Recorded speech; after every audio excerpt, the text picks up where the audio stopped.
What is up, everybody? Before I even click on anything, before I do anything, can y'all, if anybody who was on, just let me know if you can hear me, because we had major issues on this side. So I just want to make sure that anybody who's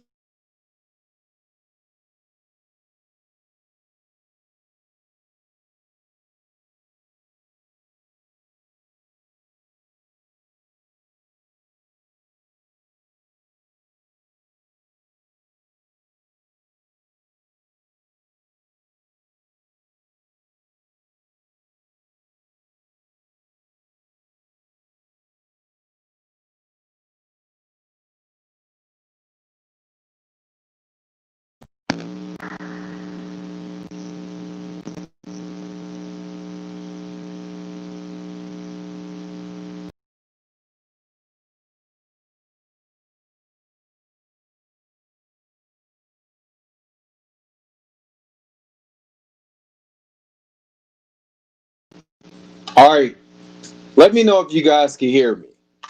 That's all I really care about right now. Seeing if you guys, because if anybody who's on right now, if you can actually hear me, or if I'm coming in choppy or whatever, let me know so I could be able to. I'm trying to get all this fixed.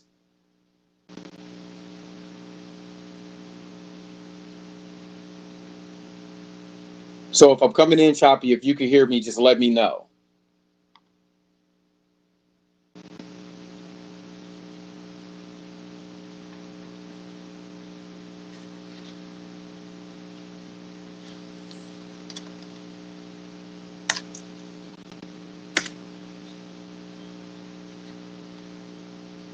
Let me know if you can hear me. Let me know. Let me know. Let me know if you can hear me. Give me a thumbs up. Give me something. Just trying to make sure that you guys can hear me.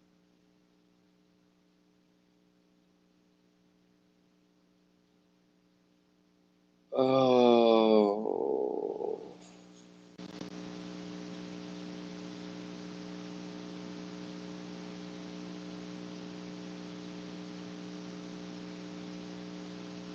So just trying to make sure you guys can hear me. If anybody's on, make sure you guys can hear me.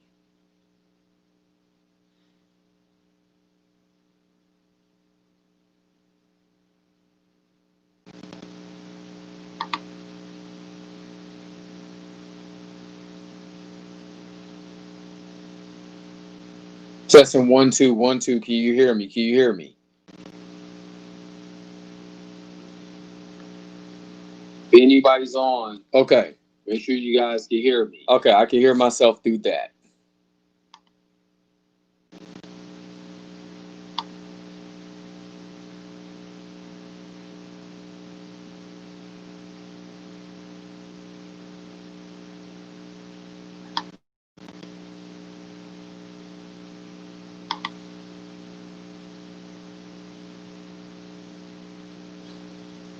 All right. So obviously, I could be heard.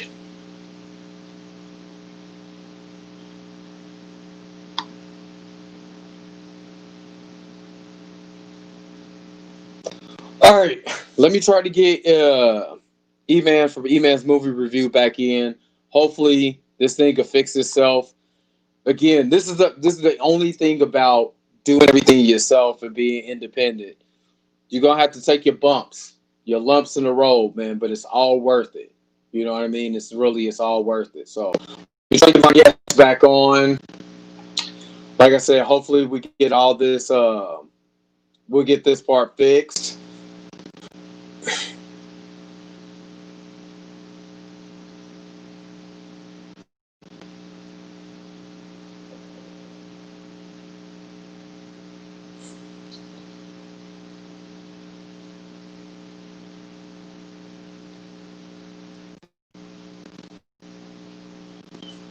Oh man. This is the difficult part because you got all this stuff planned out. You know what you want to do. And sometimes things just don't work out. It's technology, you know what I mean? And StreamYard really needs to be able to fix the issues that they have. Okay, so Stream, we good? Yeah, we good. Okay, I can hear you. Yeah, I can hear you too. Okay. All right. So, unfortunately, I had to click my podcast, the audio version of that podcast out, Is that because causing too much strain? I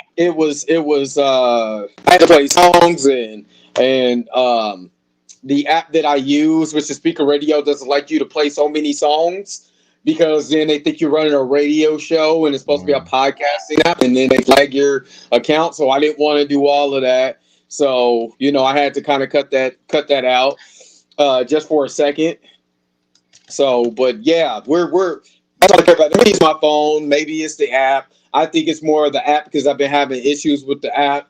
Going in and out, and I have to bring people on, bring people back. Oh, now it works. So Did you update it? Make sure everything's updated. Because I hear an echo right now. Yeah, well, you probably hear the echo because you're also on my speaker. Okay. Speaker going from the speaker to my mic to pick it up, so it's not going for the phone. So I can have a louder sound. That's probably why you probably hear an echo. I'm not particularly for sure about that, but I'm trying to. That's the only thing doing all of this by yourself. You kind of attest to this. I know. You try to get it, and you're like, "Oh man, I'm good." Right. No, I'm not. No, I'm not what I needed. So, give me just another quick second. We're gonna get this thing going again. So.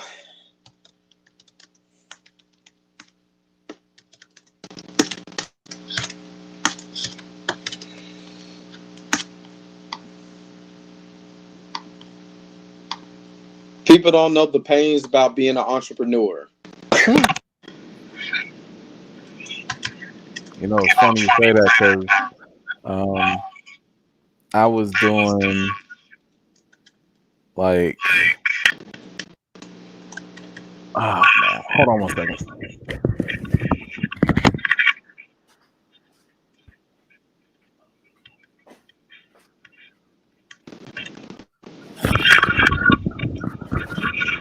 Gotta make sure my rope wasn't getting burnt.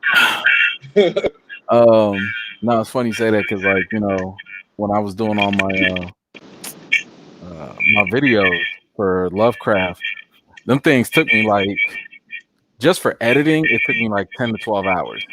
I can believe and that's not counting the research. That's not counting watching the episode multiple times so that way I'm not missing something.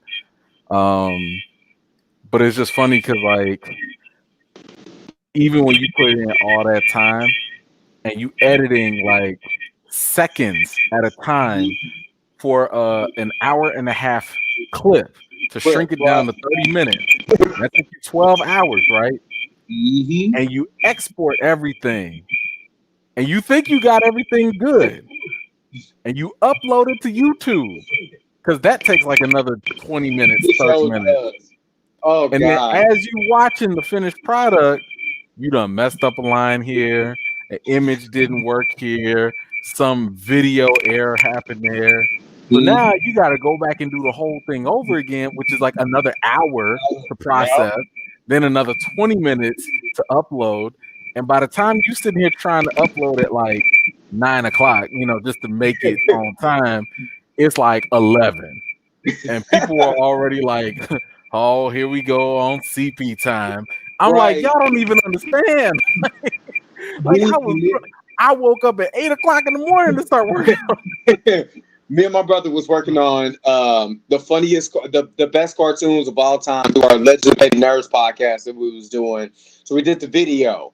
That video literally took me 2 days to finish, only for YouTube to say you can't use that song because we did a clip from Who Framed Roger Rabbit when Jessica Rabbit comes in, starts singing that song, and be subconsciously not just muting it, and all that work for them to be like, nope, strike one. I'm like, you know what? I'm if it's not, and that was an hour and a half long video that I had to shrink. Yeah, that I did, and it's literally my brother's like, are you pretty sure you feel like? Dude, I'm working on this 10 hours at a pop. This is not easy. This is my off day. So yeah. I be having to like tell my family daddy's not available on a Sunday. Like yo, I can't be here on a Sunday. You know, so I get it. It's different, but it's worth it. It's like once you see a good fight Oh, go, it's like, man, it was worth it. But man, half of the people don't know video editing takes so much time.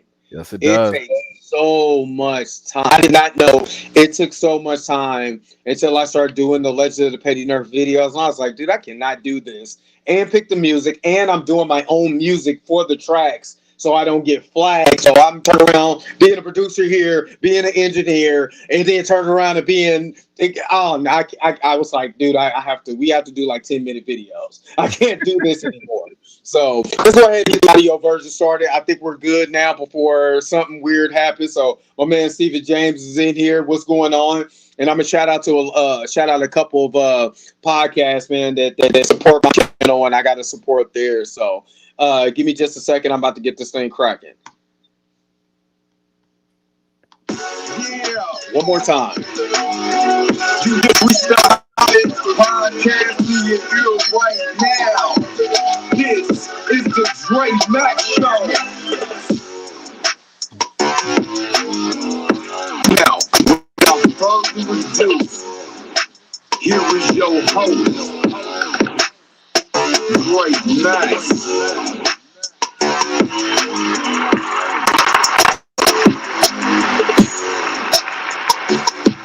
What's up? What's up? What's up? What's up? What's up?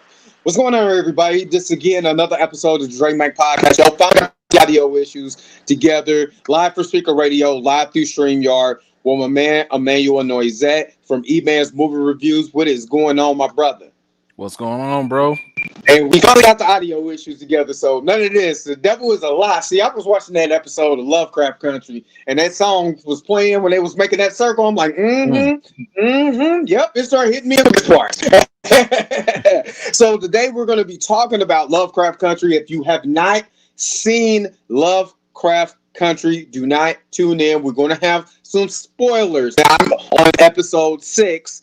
So I haven't seen 6, 7, 8, 9, or 10, which the season just ended on season 10. So I haven't got there. But we're just going to talk about briefly some of the episodes and some of the social commentary that is in Lovecraft Country. We're also going to be talking about WandaVision. The Mandalorian is coming up. Got some Snyderverse news. And we're just going to keep going there. So if this is your first time listening to this podcast, which it shouldn't be, this should be like your 11th time or 134th time, then let's know that this is on iHeartRadio, Speaker Radio, this is on Spotify, Apple Podcasts, Google Pod, wherever you get your podcasts at. This is where it's at. We're also live on YouTube. We're also live on Facebook. And Facebook, every time I share these E-Man memes, this is who I'm stealing it from. I'm stealing it from this man right here. E-Man, Emmanuel, what's going on, man? It just for my audience, my new audience, tell people who you are and how you got started. Man, I'll give you the quick short story. I mean, look, I'm a film critic. I'm a social media influencer. I'm a video creator. Like I whatever you want, I'm it. Depends on the day, depends on the time. If I'm awake, if I'm awake, I'm probably working on something. But I focus. I'm a black nerd. You know what I'm saying? At the end of the day, so I don't care if it's anime, sci-fi, horror, movie, whatever. I'm there. So let me ask you. So if we're talking about Lovecraft Country, we're going to talk about that first. Let's be honest. Did anybody see this coming? Because I don't think a lot of people did. I'll say this: like when the news about this kind of came out for the first time, all I heard was Misha Green from Underground, J.J. Abrams, and Jordan Peele. Now, Jordan Right. Peele already has got enough cachet to earn my interest. You know what I'm saying? I Right. hadn't been Absolutely. on Misha Green earlier, and JJ, I was kind of like, whatever. Like, okay, he Right. produces a bunch of stuff. But the moment I heard Jordan Peele, I was like, okay. Then I heard Journey Smollett. I was like, oh, okay. And Jonathan Majors, and I just seen Last Black Man in San Francisco, and saw him in Five Bloods. So I'm like, okay, like all the ingredients were there. But I personally was ignorant to the story. Like I never read the Lovecraft, H.P. Lovecraft books. Right. So when I did like just some brief research, I was like, oh, so it's another type of horror, and I'm a horror fan. Mm-hmm. All right, cool. Let's see what you got. And me watching it just from the beginning, because I like sci-fi. I'm a really big sci-fi fan, going back to Alien, and then people who remember Alien Nation and all those other shows. I mean, then growing up with like Tales from the Crypt and stuff like that, I've seen a hodgepodge of that. I've seen a lot of Jordan. I can see a lot of Jordan Peele's influence.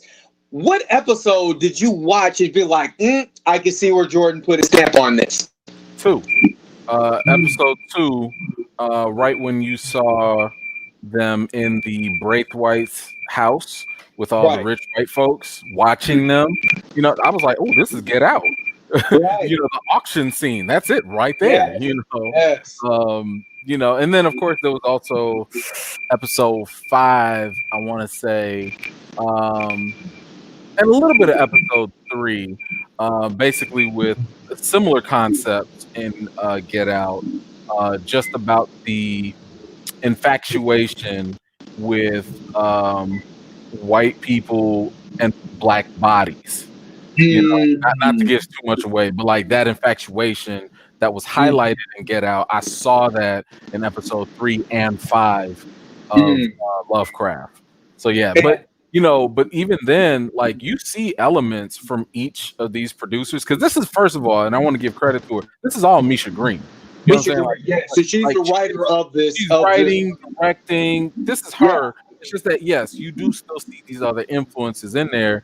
And I would say episode 1, with the creature that you see it or whatnot, that right there was like, oh, there goes JJ. Like that's J.J. Abrams. You know what I'm saying? So absolutely. Just the way the special effects worked and how they moved and flowed, I was like, yeah, that's definitely JJ right there. So, all those different type of things. Matter of fact, even in episode 3, you can kind of tell it was more appeal, just because the end of 3 kind of had a little humor in it. Yes. Even though it was like a scary element. I'm like, man, that's Jordan, man. Come on now. Yeah, and I really enjoyed. I believe that is episode. No, is it episode 4? Because I'm all the way. I'm just up to 6, so I'm stopping there. But I want to say it was it episode 4 where they where she bought the house and they were having the see. It's a lot of elements, like you're saying, that's in that movie. If you don't really know a little bit about African spirituality, for one, when she took the goat and it's spoiler warning, but she takes the goat and she cuts the throat's neck, took the blood and sprinkled it on the doorway. First of all, that's straight biblical for one, but it's also African as far as that's what the slaves came over in Haiti and the Caribbeans. A lot of that was, not to get too deep, but a lot of that was beat out of us. But a lot of those elements are still in the Caribbeans. So when I seen that, I was like, I know that. But then when they went deeper into it and the religious, the spirituality came, I'm sitting there, I'm trying not to cry because I'm trying to be tough. But I'm like, man, that is deep. It's like the writing was so incredible on this. Even though they had kind of some goosebumps, they had some goosebumps. CGI going on in that episode. I'm like, man, this looks like Goosebumps. But it was so deep though. I feel so bad for you because you just got done with 5. And that's not everyone that's seen it, I guarantee you, was sitting there like, poor Dre. He don't even know what's about to happen. Yeah, like, and the memes are coming out now. So. Right. I'm just saying, like, the later episodes, not even the memes, forget the memes. The later episodes, they hit deep. There's some like powerful imagery that I'm like, why would y'all put this on here? Like it's just some of it is far crazy, but other ones are very they hit a nerve, and I would say Right. they hit a black nerve. And I You want know what I'm saying? to say, was it episode 9 for you where 9 you? was I definitely went to it. your. Okay, so if anybody knows, make sure that you go and look for E-Man's movie review on YouTube. I want to make sure that I shout that out. Go to E-Man's movie review on YouTube because you started to talk about that, and I had to click off because I haven't seen. But like I said, your facial expression told me everything I said. Nope, I'm not gonna do it. I got Man, like to the first 2 minutes. I was like, nah, I can't listen no more. Click. there's nothing you can't be human if you watch that episode and Right, not feel something. You gotta right, feel something. A right. lot happened, and I think it's even more traumatic for black folks, because in a sense, dare I say, this whole slavery fatigue where we like, oh man, not another slave movie or whatever. Right. Um, that's also because mentally we're drained with that kind of stuff. Like Absolutely. we're interested in our past, so when we see these depictions, it's like, oh man, just a glimmer of hope of trying to connect to our ancestors or whoever. But then Right. it's like, oh, that image is like terribly jacked up too. Mhm. And what this show does, especially in episode 9, it shows you something very traumatic, but not as well known about. Not as well discussed. It is, but it's real history. It's not Right. history you learn in school. I'm not going to act like the episode goes deep in educating people about it, but it does expose you, similar to how Watchmen exposed people to the Tulsa Massacre for the very first time. And Yes. people were like, wait, Yes. this happened in Right. America? So Right. this show does try to give a little bit more personal perspective Mhm. within the context of certain events and certain things. I mean, because it's all in Jim Crow, during the Jim Yes. Crow era. Yes. Um, and at least, in my own videos, one thing that I wanted to do for people with my commentary was to also give you additional impact and connect the dots. Because it's Right. one thing to show us something that characters are doing in history, but it's another Absolutely. thing to also tell people who already don't understand or know the history, because it's easy for them to be like, this is just TV. And then it's Mhm. another thing to say, because this was so real back then and in our real life history, this is why it's also important for the characters. And to connect Mhm. both sides of that is what I sought to do in that. And in episode 9, I think most people might agree episode 9 was probably the best one out of Yeah. all of them. Yeah, because Because, that's the only thing I kept hearing about was episode 9. And it's yeah, before I watched any of it because I was late to the party. So, yeah. and then I mean, it's real deep. yeah, and again, I was you kept talking about it. I'm like Lovecraft Country. I was like, I'm working. Of course, I work for. So we was pushing out this 2020, and we're getting ready to end that and push a new truck. So I was working a lot. So I'm at work watching Boondocks episodes every day. So I'm not even thinking about it. And then I'm going to your YouTube page. You're like, man, this episode of Lovecraft. Oh my God, you got to just see this episode of Lovecraft Country and blah blah blah blah. And I'm like, maybe I need to get into I this show. guess something, right? Maybe I need to figure out what's going on. And again, it is anytime, sometime, and I heard this that a lot of Hollywood was selling black trauma, but this doesn't do that. It doesn't sell like black trauma as far as like it ain't glory. Yeah, It, I mean, the thing with the selling black trauma is the fact that, like, so I'll give you a perfect example. Antebellum, Mhm. Janelle Monáe. Yeah, That you did not want me. From KC, shout that out. sells black drama, trauma. Because in my opinion, even though some people might have gotten the entertainment value, I hated the movie. I thought the movie was an insult to my intelligence, to be honest with you. It was a very empty movie. It wanted to be Jordan Peele ish, but it was just like in the wrong hands. And what you end up getting is like all these slave depictions and events and traumatizing, type of things. And I really want to emphasize that it is traumatizing because we see ourselves in these characters. If I was white, if I was Hispanic, I don't see myself as a black person. So Right. it's easier for me to detach away if I'm not black. But for black people to see other black people that probably look like them, that probably sound like great grandma or whoever, people that we can connect with, these things are traumatic.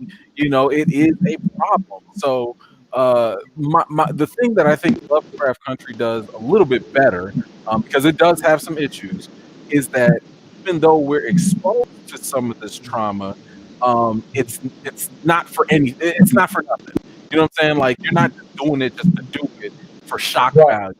Everything has some sort of substance, and I would say, especially when you look at the themes that play out in this, there's always something positive, even in the midst of some real jacked up stuff. Mm-hmm. And shout out to everyone who's watching the podcast right now through StreamYard. Shout out to all these people. I did this on my Facebook post to shout out your favorite podcast, and only one person was smart enough to say mine. But so shout out to Disagrees podcast, the Save It for the podcast, over the 30 podcasts, the Operating Room on the Bounce podcast. I want to say Urban Absurdity podcast.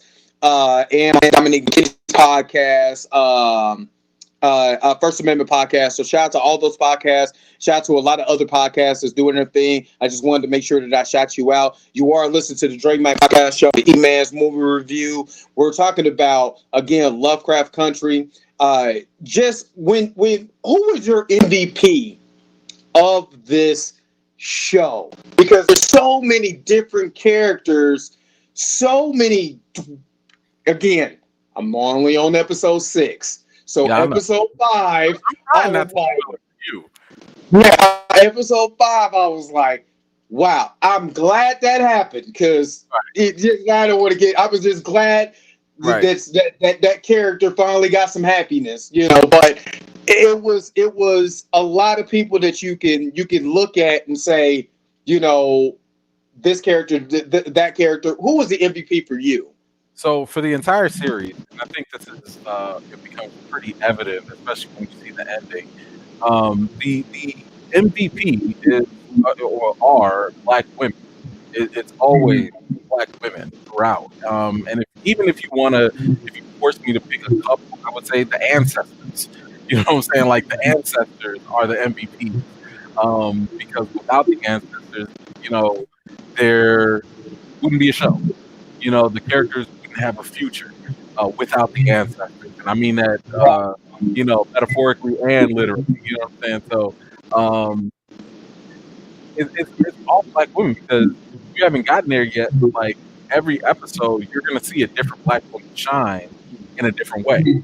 Like everybody's going to have a different path to follow that ultimately, I mean, my goodness, I'm not saying they're like Power Rangers, but it's like, my God, y'all got just your own magic in some shape or form. You save the day, or you do something unbelievable, every episode. So I know Tick is supposed to be the main character, and he is to some degree. Don't get me wrong. But the main highlights are the black women in all of this. Ruby, Hippolyta. I don't think you got to her yet. She has a powerful episode. Oh, I kind of figured. I kind of figured. No, not yet. I kind of figured something was going on. I just haven't got there yet. Episode 7, you will get there. Even D, little baby D, Diane. Everybody gets a little something in here that's meaningful and definitely appreciative.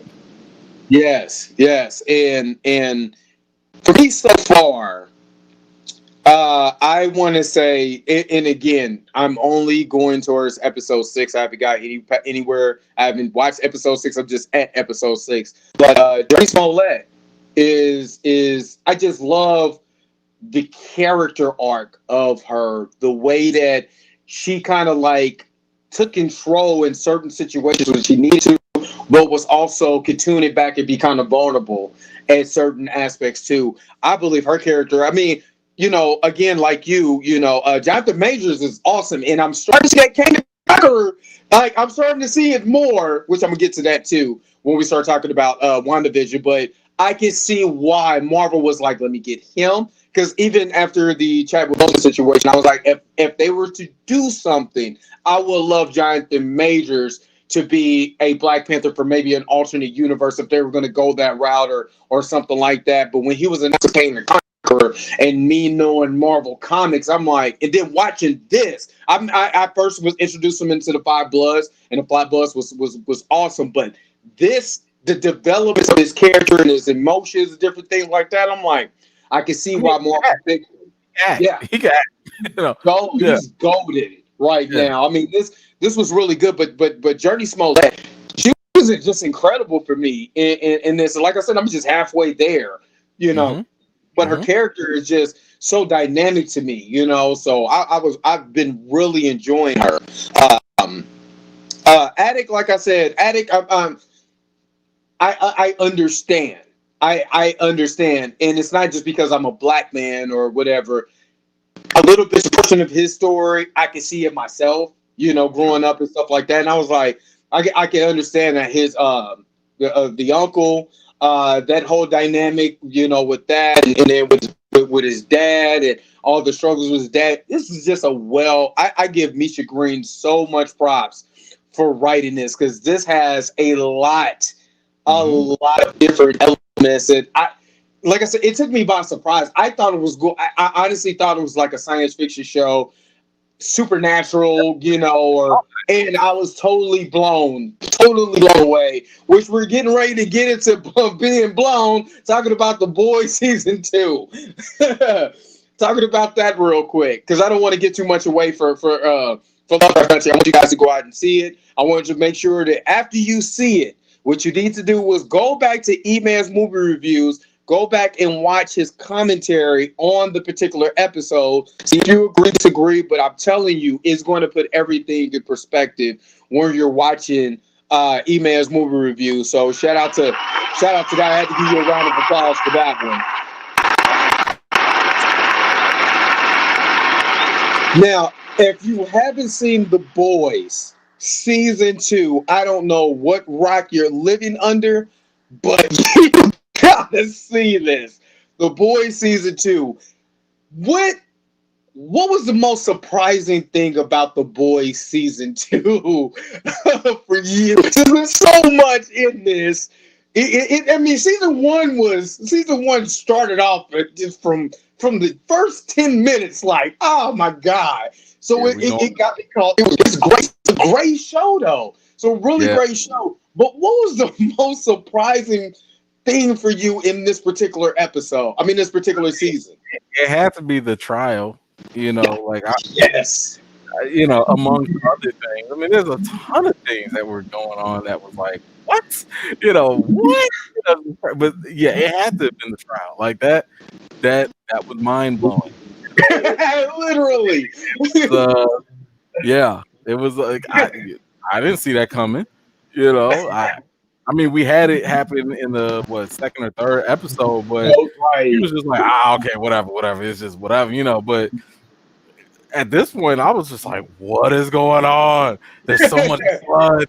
The dude slip and fell. I'm not lying. I'm cracking up watching because I'm at work and I'm managing, and at first I'm like, and then all the heads one and the chick just slipped and fell on the bus. I was trying to bust out laughing because I thought it was so funny, but it wasn't funny. Because like, dude, Vogelbaum, the new speedster dude. I mean, I'm like, what is this? What is going on here? And that was a lot, and it was dope. I loved it. I was just sitting at the end of the episode like, like, this is what y'all doing? So I'm watching the season, and the only gripe that I kind of had with the season, and I hope they pay it off, is the deep. The whole deep angle, trying to be with that church. The church is a metaphor for the Church of Scientology and all of this, because you can clearly see it. It's clear as day. It's not even hiding it. But I felt like his character was like completely just never supposed to comic relief, and it wasn't really. It was more depressing than anything. What did you feel about that? So here's the thing. I had actually made a theory video about it was kind of about the like where I thought they were gonna go with this character. After And season one? after season one, because I thought Yeah. season one was a great setup, right? Like Yes. you have a dude who clearly, has some insecurity issues. Because of that, it turned him into a bully slash predator. And then he had a real humbling experience, especially like with the whole Gil situation, when he Yeah. in season one. And I mean, you almost wanted to feel bad for him. You wanted to feel sympathetic for him, And when he started cutting his hair and everything, so I'm like, oh, okay, my man is about to, maybe change it, a new leaf or do something. Something's gonna be different with him. And then they brought the whole, Scientology church thing into it. So I'm like, okay, maybe, I guess. And so my theory at first was I thought that the deep was now. I mean, it kind of played out in the show, so I was like half right, but not right. I thought that there was actually going to be a survivor from the plane crash, and maybe like a school of fish or something save that survivor, tells the deep, he goes and he uses that as blackmail to get Bell. himself back into the seven. And Right, I and was like, I do remember that yeah, that like video. he could have used it to either be a hero or to be a jerk and go be part of the set, whichever one. But they didn't go that route. They They just used flipped it, of course, yeah, with Queen Maeve. yeah, yeah. But I ultimately I just felt like his whole story was wasted. Yes. Um, it was just like like I forget which episode it was, but just the whole the online dating or the video dating audition or whatever. I was like, where's this going? Like, why do Right. we y'all teased it, you kept splicing it in, and then you ended with it, and I'm like, oh, and I kept thinking there was something deep with the frescoes, and there wasn't. It That was wasn't. that was just an inside joke, and I'm just like, I could have gone this whole season not seeing deep, and I wouldn't have cared. Right, right. And I mean, they kind of did A Train the way that I thought they were going to do the Deep. Giving him kind of that Right, arc, and right. and stuff like that. But they flipped it and made it A Train, which it wasn't surprising, but it wasn't like, wow, that was. I mean, we Yeah, were, of course, we were happy about what he did, but it didn't matter. It was just like, oh, okay, you know what I mean? yeah. You could have used any character to do that part, but it wasn't something. I just felt like those two characters were completely wasted this whole entire season, which is sad because I started to kind of see, a little bit of A Train started to at least try to mature a little bit after he kind of figured out what was going on, after he knew why he wasn't in the seven anymore, trying to get back into the seven, but kind of seeing, okay, I can see the writing on the wall, but I'm still trying to get in just because I need the money and I need the exposure and stuff like that. But, those characters was wasted now. And it was funny, Let Lighter got more shine and more of an arc, even though his arc wasn't. I thought it was going to be a lot bigger thing, but They it cut him wasn't. short too quick. Yeah, they really Yeah, did cut him off too quick. I mean, I think he was kind of there for. I hate to say this, like a kind of comic relief too, but it didn't land with me on that, especially the porn addiction that was portion of just that. weird. That was just Yeah, weird. yeah, and it was more character development for Huey, as Yeah, far as now we see where he's going, than it was for Let Light was a throwaway character, kind of like how the Deep was just kind of that Deep in that church arc was all kind of a throwaway thing, just to kind of poke fun, almost like a South Park poking right. fun at this particular group or this particular religion and stuff like that. I wasn't really feeling that. But Stormfront. Mm-hmm. Oh, Stormfront. That racist wench. Stormfront. I understood. What makes it so funny is that as poorly as the Deep and A-Train and all that stuff was, she was very just well written. Just some of the stuff she was saying, as far as and a lot of people, I know Grace Reynolds and I can't think of the other guy's name, said they kind of said the same thing, and that they kind of pushed what was going on right now too much onto her, but it's the truth. I didn't have So it wasn't too much. They look when she said that one line that people listen to me and they believe me, they like what I gotta say, they just don't like the word Nazi. I was like, hit him with the truth. Hit him with the whole truth. And right, I was like, sometimes you need to because there's a problem, and there's an issue, especially with the racism, the concept of racism in this country today, where it's not fully understood. It's not fully understood how much and how diverse it has evolved over time. Um, you know, it's almost like, especially with white Americans, the majority of white Americans, they do have a concept of racism as if it stopped after 1964 and the civil rights movement. Well, if right, we're not lynching you, beating you, enslaving you, and anything like that, there's no such thing as like systemic racism is done with. right, And I'm like, no, it's shifted. It's shifted all the way. Like you have institutions that were built on racism, and they've mm-hmm. never been dismantled and revamped. They've never. Right, All you did was just put sugar on top of it, on top of right, that mud, over and over again. So when you hear now a lot of the rhetoric, a lot of the things that, by the way, if white supremacy groups say stuff like this and they agree with it, it's probably a problem, right, And she was dog whistling and saying a lot of stuff that they say, and it's a right, lot of stuff that people who don't think that they're racist they agree with. right, Just because they say it a different way, like, oh, they're under attack just because of the way, or people are attacking us because of the way we look. That's a dog right, whistle to the white genocide stuff. right, It's like I'm fine with her embodying, or I'm sorry, I'm fine with her exhibiting an extreme character, but at the same time embodying the subtle, the subtle racism racism, yeah, that that people goes today on.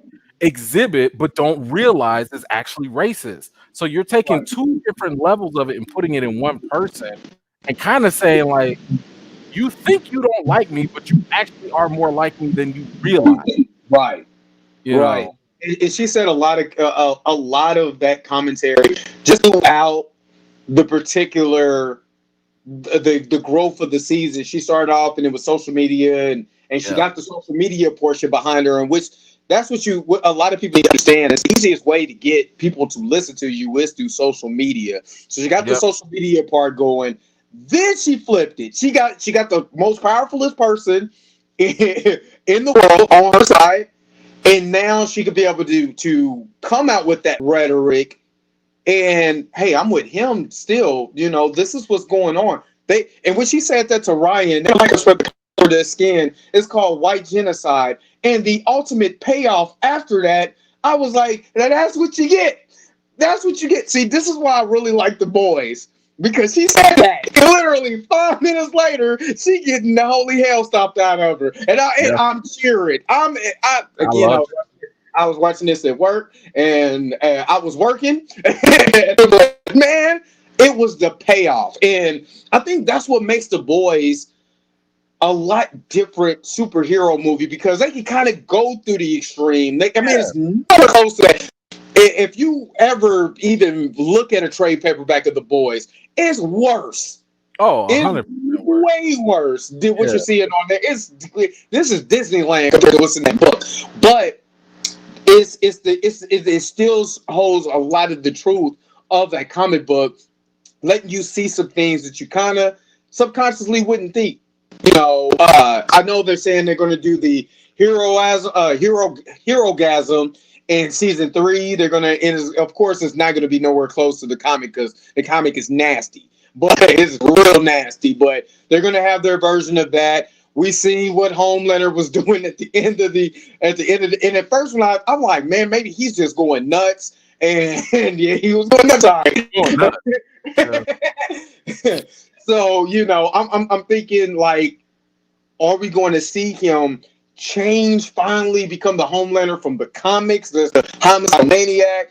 A lot of people were saying Butcher is really the Batman of this entire series to Homelander Superman, as far as having no powers, somehow could be able to topple a guy like Homelander and all of that. So I kind of see like the extreme element of a Bruce Wayne or whatever from the alternate universe, and there's plenty of Bruce Waynes like that's from the alternate universe that's not from the Dark Knight's Metal series. If you guys, I'm a big comic book fan, so I've read the Dark Knight's Metal. So the Batman Who Laughs and the other Punisher Batman, there's some extreme Batmans, and he kind of fits that mold of maybe this is what Batman would look like if he was part of this particular group with no gadgets, but he still has the mind to be able to maneuver through these suits. So if you haven't watched The Boys, you have to watch it. It's like I said, this season the only thing that was the downer for me throughout this whole epic was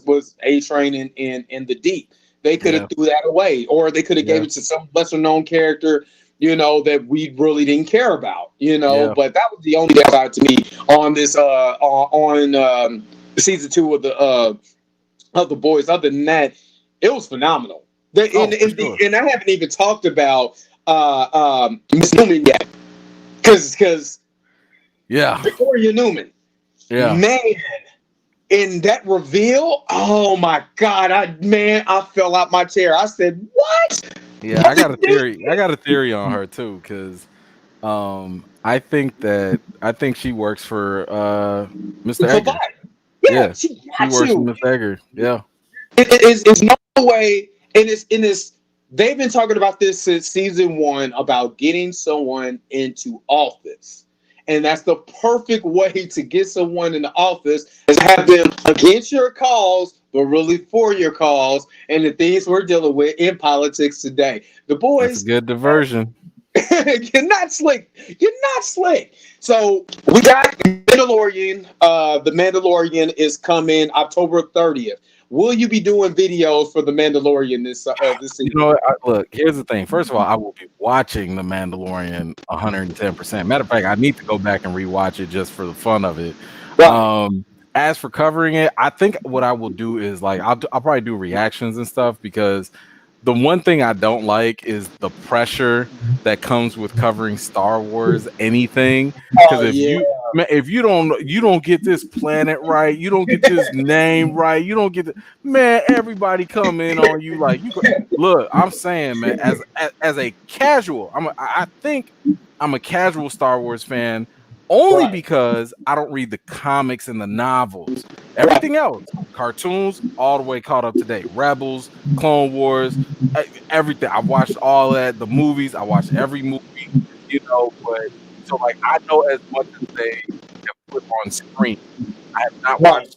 I just haven't read the comics or the novels. So you start talking about Knights of the Old Republic and stuff, like that's not my lane until they put it up there and make it like that. But yes, I mean, if I cover it, it's gonna be light. So if anybody is expecting deep cover, nah. I'm probably gonna miss some stuff. I gotta hit up some of my nerd friends. Be like, hey man, what happened to this? What did they do? Oh, they came from that planet. Oh, okay, cool. If you don't know Star Wars, don't even go there. There's so much pressure. Much. And I know from season 1, they're teasing Boba Fett because you hear the Spurs when he go, and I can't even. And again, forgive me, nerds. I am very casual. If he's like, because I've seen a little bit of Clone Wars as far as a cartoon, a little bit of Rebels, because I just don't have the time to do that, plus read a stack of X-Men comics because X-Men is now out and all this other side. I pick my time. You know what I mean? And be a father, husband, and all that other stuff. So Hey, you say that was Boba Fett. I think that was Cad Bane. I don't even know who that is. This is why how casual I am. Look, that's the blue cowboy dude. That's the blue cowboy dude in Clone Wars. See. This is why I don't do reviews because I'm jacking this mess up. Hey, I'll probably jack it up too myself, so don't feel bad. I had to Google that real quick myself. So I'm looking forward to it. I think for Star Wars because Episode 9 was kind of like hit and miss for different people. I enjoyed it just for as a casual fan, as far as you said fan service or whatever. As far as story wise, it was terrible. But as far as me, just enjoyment value, just to see Star Wars and to see certain things happen. Oh, stuff blew up, and oh, Chewie's dead. Oh no, Chewie's not alive. Oh yeah, just that. Yeah, I enjoyed it for that. But as far as story, that story was terrible. It was. Man, I'm happy for you. Because I enjoy stuff like a little kid. I watched Masters of the Universe for like the umpteenth time, but I let my kids watch it this time, and they like, "What is this?" I'm like, "Okay, it's stupid." He-Man got a blaster. He never had a blaster. He-Man got a cape. He never had it. Don't worry about this. This is nostalgia. You're looking back and just watch it. And you're trying to have a good time, even though it's completely wrong. So I cannot give that a pass for Star Wars. I just can't. I can't give them a pass. Because here's the thing. First of all, you're one of the richest companies out there with Disney. Absolutely. You're one of the biggest moneymaker franchises. You have some of the smartest, most talented people that would drop everything to come and join and do your properties. That's right. You have way too much at your fingertips to mess this up. It's one thing to just be like, oh, we went in a bold direction and maybe it didn't resonate with people. I get that. That's something. That's different, But the fact that they like mishandled this with the director's shakeup here and there and coming and going, and the fact that the trilogy clearly did not seem like they was all on the same page. I don't care if you throw a starship in there and you throw Luke Skywalker in there. I don't care. Like, no, you have too much on your plate. I mean, it's no different than what was it? The Olympic team in the NBA. The year when like Melo and Bob, and they just lost. It's like, man,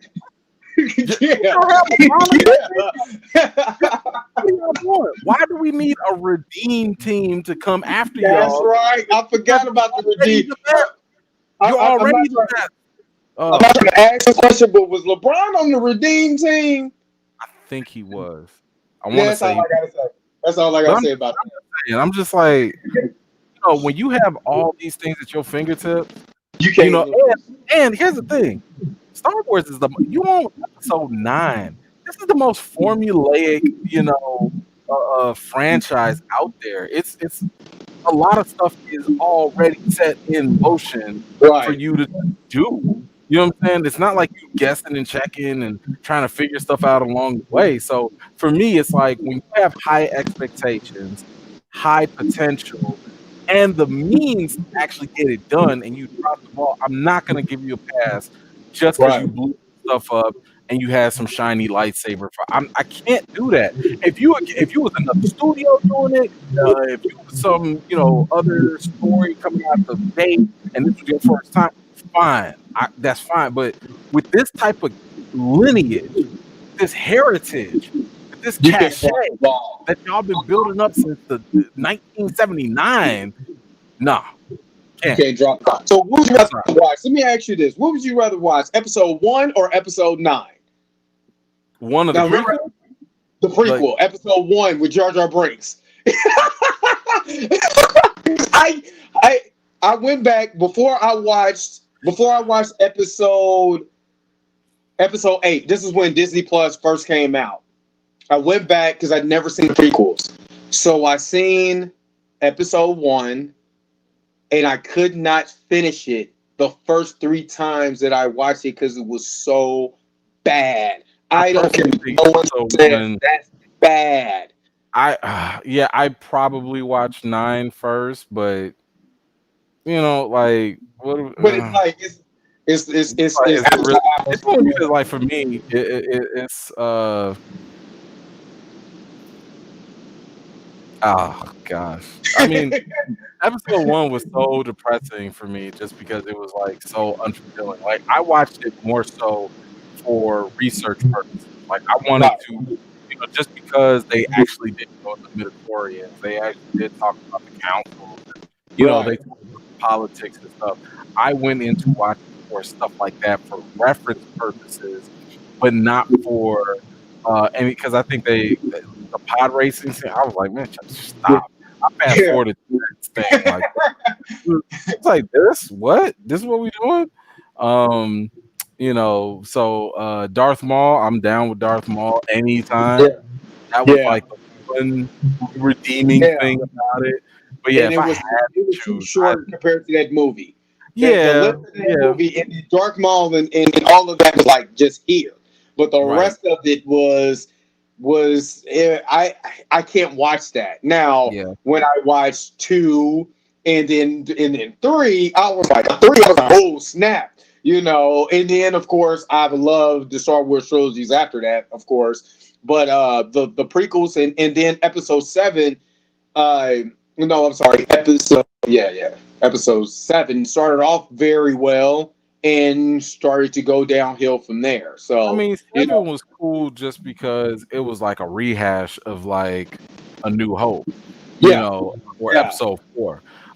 Except they just tried to remix it a little bit for old and new audiences. So I thought that after like a 15, 20-year break, whatever it was, 30-year break, it was a good way to kind of like usher people back in. I don't know where you fall on it, but like for Last Jedi, I loved Last Jedi. I really, really enjoyed it. And I know it's very divisive. I debate anybody on Last Jedi personally, because I think a lot of the reasons why people didn't like it stem from expectations that I think are unfounded. Because when you watch the entire series as a whole, Rian Johnson did actually stay true not only to the character, but also to the themes that happen within Star Wars over and over and over again. A lot of stuff, like for example, some people didn't like the fact that Luke, had that dark moment, with Kylo Ren when he was younger and stuff. And I'm like, did y'all not see when Luke was training? Did you not see how the dude has been tempted by the dark side since he started? Right. It's nothing different. It's almost a payoff to that. It's a payoff, and here's the thing: every single time he overcame it. So you could, not to mention, you've seen how this dude has gone through everything on top of what he's gone through with his dad, and you have to assume that this dude is probably not right in his head. Like you have to. I've never seen a Jedi Master that has lived long. Because Quan Chi, not Quan Chi. I'm thinking of more Kombat. Qui-Gon, he didn't live to be old or whatever. But like every single Jedi Master that's lived like into old age ended up being very eccentric and weird. Yoda, Obi-Wan, like all of them, when they got to that old stage, they was just like, "Oh, hey, what's going on?" Like I was like I remember watching, the old A New Hope, and I was like, "This is Obi-Wan. This is the high ground dude. That's the same guy." So yeah, like Rian Johnson did nothing wrong in my opinion. And on top of that, the biggest argument I give, and I'm sorry to go on a tangent about it, but my thing is, when you're a middle movie, like within a trilogy, you don't have a responsibility to do anything. You could do whatever you want with the story, because the intro, the first movie, is supposed to introduce us to stuff and set things up. The final movie is meant to tie up everything. I don't care how Everything. far left the second movie goes or how far right. It is the job of the final movie to bring it back home or to tie up loose ends and connect the dots. So Right. the fact that Ryan Johnson wanted to do something completely different, I'm like, cool, good. Like it's about And time. it You was know? and to me, I really like the Last Jedi. Matter of fact, the string of movies that came from there, because it was episode 7, and then it was Rogue One, and then you had the Last Jedi that came after that. Only one that I did not like, and that whole entire trilogy was the Han Solo movie, because that movie was terrible. Was That that movie was completely I didn't care 100% for it. garbage That pail that was juice. that was one of the most unnecessary movies, Yeah. I would say, because there's and don't get me wrong, I get it. Hardcore Star Wars fans will appreciate it, and that's fine. I'm happy for them. But even for me, just I've never had a lot of curiosity about a supporting character that had 3 movies to actually Right. develop him. Right. Like the Han that we saw in A New Hope is not the same Han that we saw later on, and I'm okay with that because he actually developed as a character, and it Right. was enough. It was fulfilling enough. And then my man still came back in episode 7, Right. and we still got to see a little bit more of him. And I was like, yo, like I'm good. I don't need an origin story for him. You know what I'm Right. saying? Like, do you really need to see Indiana Jones as a kid? I Right. don't. I just Right. like the fact that he's a dope archaeologist and he got a whip. Like, I'm fine with that. So, yeah, the Han Solo movie was just. I mean, the Darth Maul reveal was cool, but at the same time, if you're watching the cartoon at that time or whatever, you kind of already saw that coming. So, you Right. know, Let's switch gears real quick and talk about, just for a little bit. We got WandaVision also coming up here soon. There's been a lot of speculation about, especially with all the Spider-Man news coming out, how she's going to open up this multiverse. mhm. In the multiverse of madness, of course, she's going to be a character, whether she's the antagonist or whatever. She's going to be a part of this movie. How do you see this show now, since everything in Marvel shift, opening up the doors for the multiverse? Say, for instance, for maybe a live action Spider Verse, or maybe other characters coming in from other universes, Fantastic Four, X Men. How do you see this all playing out? I don't see this particular show opening up the multiverse. Um, if it does, it'll be like a small glimmer, I guess, into it. But I do think Doctor Strange is going to be like the real boom, doors, opening. Here we go. It's about to go down, type of stuff. Um, because like from what we kind of gather, and this is just more my theory into it. I think what we see with WandaVision is that I mean, I don't know. It also depends on how they want to explain it, but Right. I think it's part of her power set. Her power set at the moment, we've seen the telekinetic stuff where she can move stuff with her mind and all, but we also saw, in Age of Ultron that she can create images in people's minds. Now, Right. we don't know how far or how deep that really is. Now, Kevin Feige was talking about, those abilities will probably be enhanced a little bit, or we'll see more of it.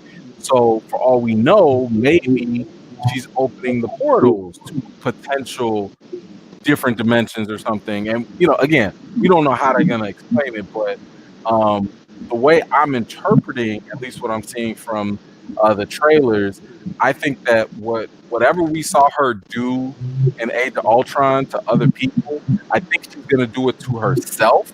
And because she's doing that to herself, she's not gonna be able to control it because she's stuck in that vision or whatever, so to speak. So yeah, I know, right? But like, I think that's why we see that big force field that Monica Rambeau got shot out of. I think she, Because she's in that, she's creating like, a pocket dimension. right? She's creating and whether it's a dimension or whether it's a mental projection, we don't know. Again, that depends on how they want to explain it to us. But I do have, because I think they said like Doctor Strange was going to be in this or something. I think Where I don't know. yeah, I know she is going to be in Doctor Doctor Strange. Strange, and Doctor So Strange is going to be now in Spider-Man 3.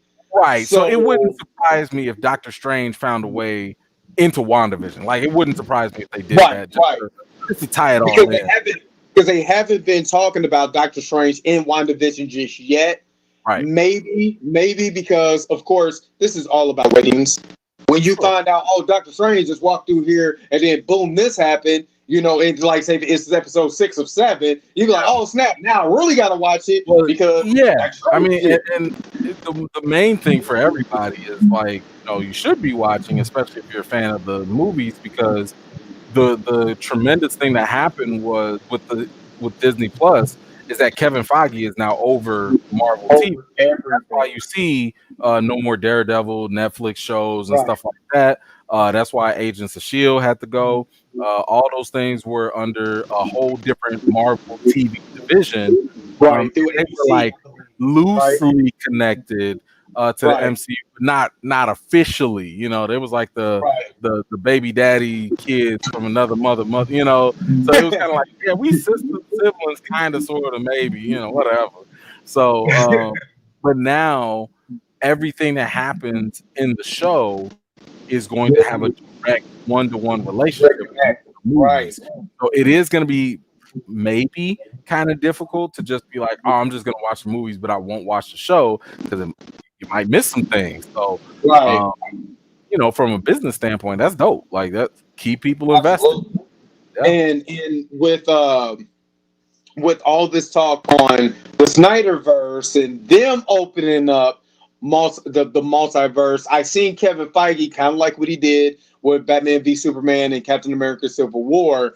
Is I got to jump on this first, and I'm going to make it better than what you have. So when the announcement that when Jamie Foxx posted, that he was going to be Electro reprising his role in Spider-Man 3, we all like, okay, is this the same Spider-Man 3 the same Spider-Man universe from the Andrew Garfield Right. Spider-Man? Because then you start talking about, oh my God, I may get to see a Spider-Verse in the MCU adjacent to the Sony verse that you already got going on over here. And it looks like Amy Pascal is saying, you know what? I don't. It's like Amy Pascal that's the head of Sony division. She's like, right now, hey, we all about making money. So we Yeah. kind of messed up when that Sony leak happened. So Kevin, do your thing right now because it's all about making money. So how do you see like with now this announcement with Jamie Foxx and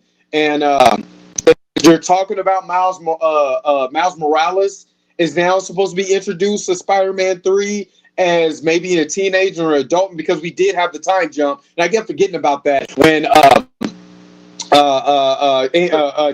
Glover's character was saying, "Yeah, I got a nephew," and that deleted scene. Yeah, well, he had to delete the scene, but he said, "Yeah, I got a nephew." You know, what I'm saying that I got, that I got, so I want to protect him. And we know that he's the Prowler in the comics. Now you're thinking, wow, are we going to see an aged up Miles Morales step in? Who would you like to see as Miles Morales, and how can all of this get tied in? How would this look I if mean, you was Kevin Feige? Calvin Harrison, Jr. Stranger Things, is that the kid Uh, from Stranger Things? no, he's an older guy actually. He was in Loose, Luce. He was in the movie Waves. If you recently watched the Trial of the Chicago Seven on Netflix, he was Fred Hampton. Um, Oh yeah, yeah, yeah, this yeah. dude literally, like, he's in supporting roles mostly, but when he Was he Black Manta in no, Aquaman? you're thinking of Yahia Abdul Mateen. Oh, okay, Um, okay. he's dope too. But no, for Miles Morales, Kelvin Harrison Jr. is, man. You just, if you see this brother work the same way you felt about Jonathan Majors when you first saw him, it's the same. It's like, man, all he needs is a platform. All he needs is the opportunity, and he will blow up. So that would be my pick. And he does kind of look. He can play the part. 'Cause, he kind of No offense, and he light skinned, so he can kind of play the part. You know, if he got to play, Puerto Rican, Latina, Afro Latino, whatever, he could probably do with it. Now, I mean, I do think there are other actors that can do it, and you probably want to actually get an Afro Latino actor to Right. actually do it, just to show representation, because that's the whole point of his character. But how all of this works, I mean, look, something is going to happen. It's going to mess with Doctor Strange. I mean, first of all, we do have the timelines of which movie comes first. I want to say Doctor Strange comes before Spider-Man 3. Spider-Man 3. But Yeah. even though that they're filming them at the same time right now. I mean, if it does happen at the same time or whatever, I mean, of course, they'll find a way to backtrack, jump in time, whatever. But I do think that, Doctor Strange is going to go through and, maybe somebody opens up a bunch of different multiverses, and causes a ripple effect. I mean, keep in mind, we also got Loki that's out there, and he is from a parallel dimension. Right. That's not the Loki that we had in 616, in Right. regular Earth. That's not our Loki. That's a different Loki. So, Right. and from what we saw, at least in the trailers or whatever, or the still images, he's on trial from like maybe a time or the time variance committee. Yeah. or something. So who knows? Maybe because of what he's doing, he's screwing up time and the multiverse, and maybe that is causing Doctor Strange to be like, "What is going on?" Boom, Spider-Man comes through, and boom, there's 3 Spider-Man, and then all of a sudden we find out that there's a big bad named Kang the Conqueror, that we see, and then I just wouldn't be surprising if these things are happening in isolated events, Right. even though they're multiverses and stuff. And maybe it might be similar to what DC did with the Crisis on Multiple Earths, where you just got multiple things happening, and then eventually it comes together in some way, shape, or form.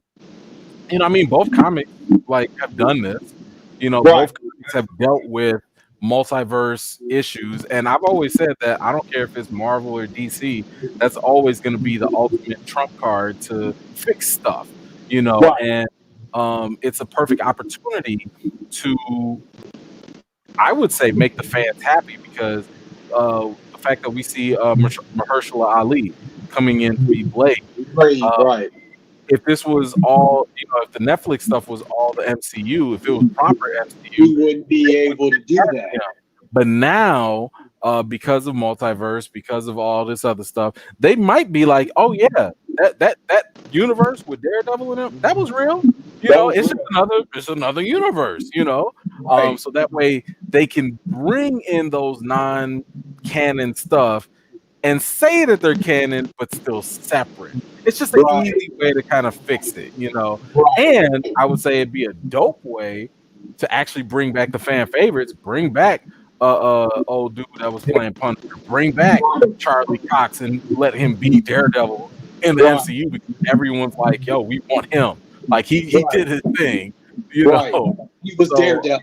Yeah, so I think at this point, because you also have to account for the fact that everything that we're about to see, Marvel had planned out 4 or 5 years prior, and that was before the Sony Marvel deal. That was before, actually, it was around the Sony Marvel deal, but it was before the Fox Disney deal. So, maybe they do the mutant thing, but I don't think they're gonna touch mutants for until another 4 years from now. Just because they already had all this other stuff planned out. They're not about to scrap 4 years of work just to bring in mutants to make everybody happy. They're going to let it play out, and while it's playing out and being new to us, they're gonna have time to flesh it out and make it better, find the right actors, and move forward. And with the news of Ryan Reynolds getting all that money, that's going to be the first person that's going to, if they're going to have any mutant show up, it's going to be Deadpool first. He's not even a mutant, though. I don't know if he's considered. He's like transformed. Or did they give him the X gene? I forgot if they gave him in the comic, because they gave him like Wolverine's they gave him his helicopter. Yeah, Yeah, during the in when they were all test experiments for the Weapon X program, he was part of the Deadpool, so they gave him his healing factor and basically did a blood transfusion because of his cancer, right. and that made the cancer worse. But he also got all the healing factors, all the things that Wolverine has. So he's basically X-23's Yeah. older brother. So basically, as far as comic book wise, because I have that run of comic, Hmm. so as far as that, so technically, well, okay, so this is the confusing part because now in the new run of X Men, since they're in Kokora, they Oh have man, him now now. you're going He's into something different yeah, now. yeah. See, and he's trying to get in as a mutant, and they're like, "You're Deadpool still," so no. And Right. he it's weird. It's funny, but Yeah. it's totally weird. So technically he is, but technically he's not. So Right. Right. Yeah. so with WandaVision coming up, you got WandaVision Hmm. that's coming up. Falcon and Winter Soldier is going to be 2021 now pushed. I believe Black Widow is now pushed to 2021. How it with the movie theaters being the way that they are because of COVID. I know last time we talked about that, this really was just we're in the midst of the pandemic, but now we're starting to see a lot of movie theaters starting to open, limited capacity. In what streaming is doing now with Lovecraft Country, these other shows, where do you see the movie industry going now? Are you seeing stuff like what Disney Plus was trying to do with Mulan? Or are you seeing, us going back to the movie theaters the way it was? How do you see it right now? Uh, so it's definitely not going to go back to the way it was for a minute. I don't think. I mean, even up to next summer, that and honestly, I think it will depend on the election as well. I Of think that course. that is also going to play a part because um, you might see different people having different amounts of faith and confidence in the government, depending on again who wins. So Right. if it goes one way, people are gonna be like, "Nah, I'm not trusting no vaccine." If it goes another way, they might be like, "Okay, cool, y'all actually listen to scientists." Hold on, wait a Who minute. Why knows? does this sound like the argument for Compound V? I'm telling you, the boys are smarter than what you think. Man, but um, but like recently, like Disney came out and they were like, uh, they're focusing all their efforts. Like they're redirecting, like their movie industry, their theater industry, like all these other organizations and departments within them. They're like, we're focusing first on streaming, which is smart because you ain't got no movies to put out. Like, what you can't shoot, you can't do nothing, so you might as well don't have these people just sitting around. Like, okay, focus on stuff that you could put out on streaming because y'all need the content. Like Right. Disney is lacking right Yeah. now. I do think it will be popping real quick in 2021. Look, we're gonna have a whole lot of everything to watch. Um, so yes, you're going to see a stronger push, and I think part of that, especially because all these rich folks be talking, they know each other, they know the inside. I think they also know that this stuff is going to be here for a minute with the pandemic. So they're like, okay, the very least that we can do is capture everybody on the streaming side because we can't put the big money, the $300 million down and get that $1 billion return because it's just not going to happen. Right. So they're going to focus on the streaming. And in the meantime, the sad thing is smaller theaters, I think, are going to suffer. Suffer. Right. AMC is like getting on the man. They barely making it. Mm-hmm. And they the biggest chain out there. I do think that maybe that might make room for maybe Netflix, maybe Apple. Somebody gonna come in and buy them up. Somebody's gonna come in and buy up some theater chains.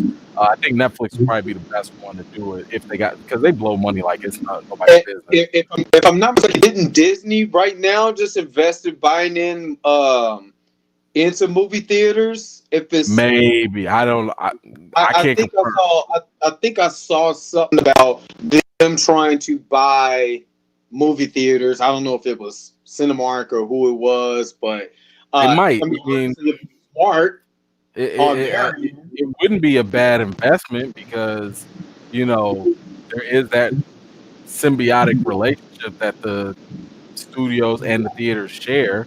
Um, so yeah, I couldn't speak to that for sure, but you know, so I think a lot of that's gonna happen on the business side of things. But for us, look, I went to go see New Mutants. I don't know if you saw my video. I was in a Oh, whole I half. saw it. You Yeah, I know, saw it. I don't feel comfortable. You know what I'm saying? Sitting in the seat. I mean, I get it. Some people are cleaning them down, and man, look, I've seen people walk around with masks halfway on, nose all out, half their mouth. I don't trust people. I'm sorry. Like I don't. Some people did not do good in eighth grade science, and it shows. So you know, I'm straight. Yeah, I watched that video. And shout out to Chicago. My homegirl, Teddy White, she lives in Chicago. So shout out to Chicago. Shout out to your Bears too for being 5-1 with the worst quarterback situation in the far land. But that's here or there. But I'm watching the video. If you haven't seen the video, again, go to E-Man's Movie Reviews on YouTube.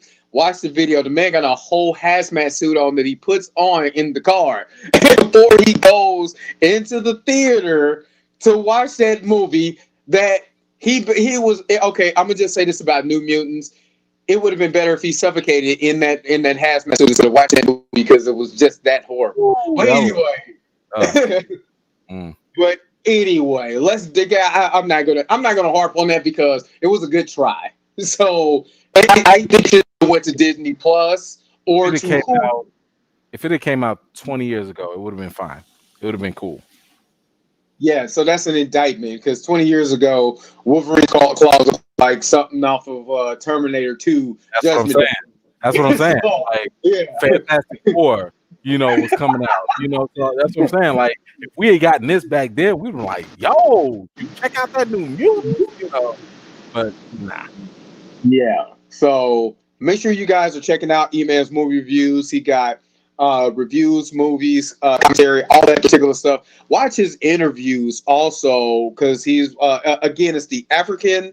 It's the American Film Critic Association. Association because I didn't want to jack that up. Yeah, I didn't want to jack that up. And you had you posed an excellent question to Samuel L. Jackson, but being Samuel L. Jackson being an old black man, he didn't really answer your question, but what he expounded on was so phenomenal. I didn't care. I was like, bro, you can keep Yeah, going. no. Keep talking. I don't and him and his wife was expounding on. So I'm not going to give any details on it because I want you to go to YouTube, go to E-Man's Movie Reviews. I want you guys to watch that interview. It was so phenomenal. All you guys, that's a part of that. And I know that Sean Edwards from Fox 4. I know you know of him from Fox 4 in Kansas City. Yeah, we cool. We cool. Yeah, so I know that he does a lot of interviews and stuff like that. So I try to catch his commentary. What I would like to do is use my platform to bring all different genres, different platforms together that Black people are on, especially when we're talking about entertainment, we're talking about politics, we're talking about just empowerment. Period. This is the things that we talk about. This is the things that we want to see. We want to see more people in different podcasts get together and start to click up, so we could be able to have the platforms that we need to be able to tell our stories for us. So that's why I appreciate E-Man. I reached out to this brother in what was that, July, I believe. This was right after George Floyd, I believe. Yeah. And the way that all of that went down, he was so inviting to talk to me just about movies, and we had our big Marvel discussion. And I might have to take back what I said about Captain Marvel too, because I caught a lot of heat, a lot of heat for what I said. I think Captain Marvel was a cool movie. I caught a lot of heat, a lot of heat for Hey, man, that. So that's your that too. You say, "Hey man, good luck with that." Yeah. 'Cause, yeah, I caught. Trust me, I had a lot of conversation about that, so I might have to go back and watch it. Like, yeah, it was okay. Try to get myself out of my feelings for that. So I appreciate E-Man. E-Man, what do you got going on right now, and what could we look forward to here And in the future? I don't even want to like disappoint people because after doing the Lovecraft Country, I need to get some sleep. Like them 12-hour days was hitting the brother. I mean, look, I'm always trying to uh, do something. One project I'm thinking about doing, and like, look, if you see me do a project and you see some of my videos, best believe I believe in it, right? Like, I'm not going to do stuff just to do it because that's time and energy I ain't got. So I'm thinking about the, the top questions that have yet to be answered in Lovecraft Country, because there are a lot of things visited that even with the season finale, folks are still like, y'all gonna answer this? Like what's going on with this? So I'm thinking about doing a recap to that. But I will definitely go back to doing my end of the week recap where Yeah, and I really enjoyed your end of the week recaps too. I didn't have time to do it because of Lovecraft. Like, man, research on like 3 days ahead, and I just didn't have time. And there was some good news that came out too. But yeah, I'll go back to doing the recap where I just catch you up on the latest news, biggest things that dropped during the week. Just to, catch people up, and then I give you my extra thoughts on where it's going and what I think about it. So the recap definitely come back. So make sure to check out the recap. And man, it just hit me because we didn't talk about it. I want you to talk about it before I let you go. Snyderverse. We've already had confirmation now that Ben Affleck may be coming back in a Batman series on HBO Max. Which if you don't have HBO Max, you are tripping. I mean, for one, I get my Boondocks. And man, that's why I said I'm gonna see. As soon as I seen this storefront, I was like, I'm going to make a video and I'm gonna put this song in there because that's exactly what they did. So I've been checking it. I've been watching all my Boondocks episodes. Of course, Lovecraft Country and the other content they got going on. But you got the Snyderverse. They're talking about bringing Ben Affleck back. Then Jared Leto's Joker is supposed to be now in the Snyder cut. How this is going to happen, I don't know. I know you're not as optimistic as I am because, again, I'm a little kid and I've been reading Joker Wars and I'm reading the Three Jokers right now. And if they can redeem that character slightly, and now they're talking about doing after the Snyder cut, they're talking about doing the guy who wrote Suicide Squad. They're talking about doing a cut of his movie. Yeah. So just yeah. to David Ayer. David Ayers. They said they have an Ayers cut, and because they chopped a lot of the Joker scenes, and that's why he was so whatever we got as far as a product. I liked Suicide Squad, and I didn't. I was kind of like, with it was okay, but it wasn't nothing I watched over and over again. Matter of fact, I haven't watched any DC movie over and over and over again since Shazam, and that's because I thought Shazam was funny. But in Aquaman, because I watched Aquaman a couple times, and but what do you see now with the Snyder Cut? There's now rumors that Ryan Reynolds might reprise his role as Green Lantern after Marvel just gave him this boatload of money to be in the MC. What are you seeing? Because this is a lot. So, first of all, I don't believe the Batman news with Ben Affleck yet. I haven't seen any notable name brand outlets like back it up yet. Like So I'm just Deadline, yeah, the Hollywood like Trade. look, I'm always gonna listen to the people that got the studios on speed dial.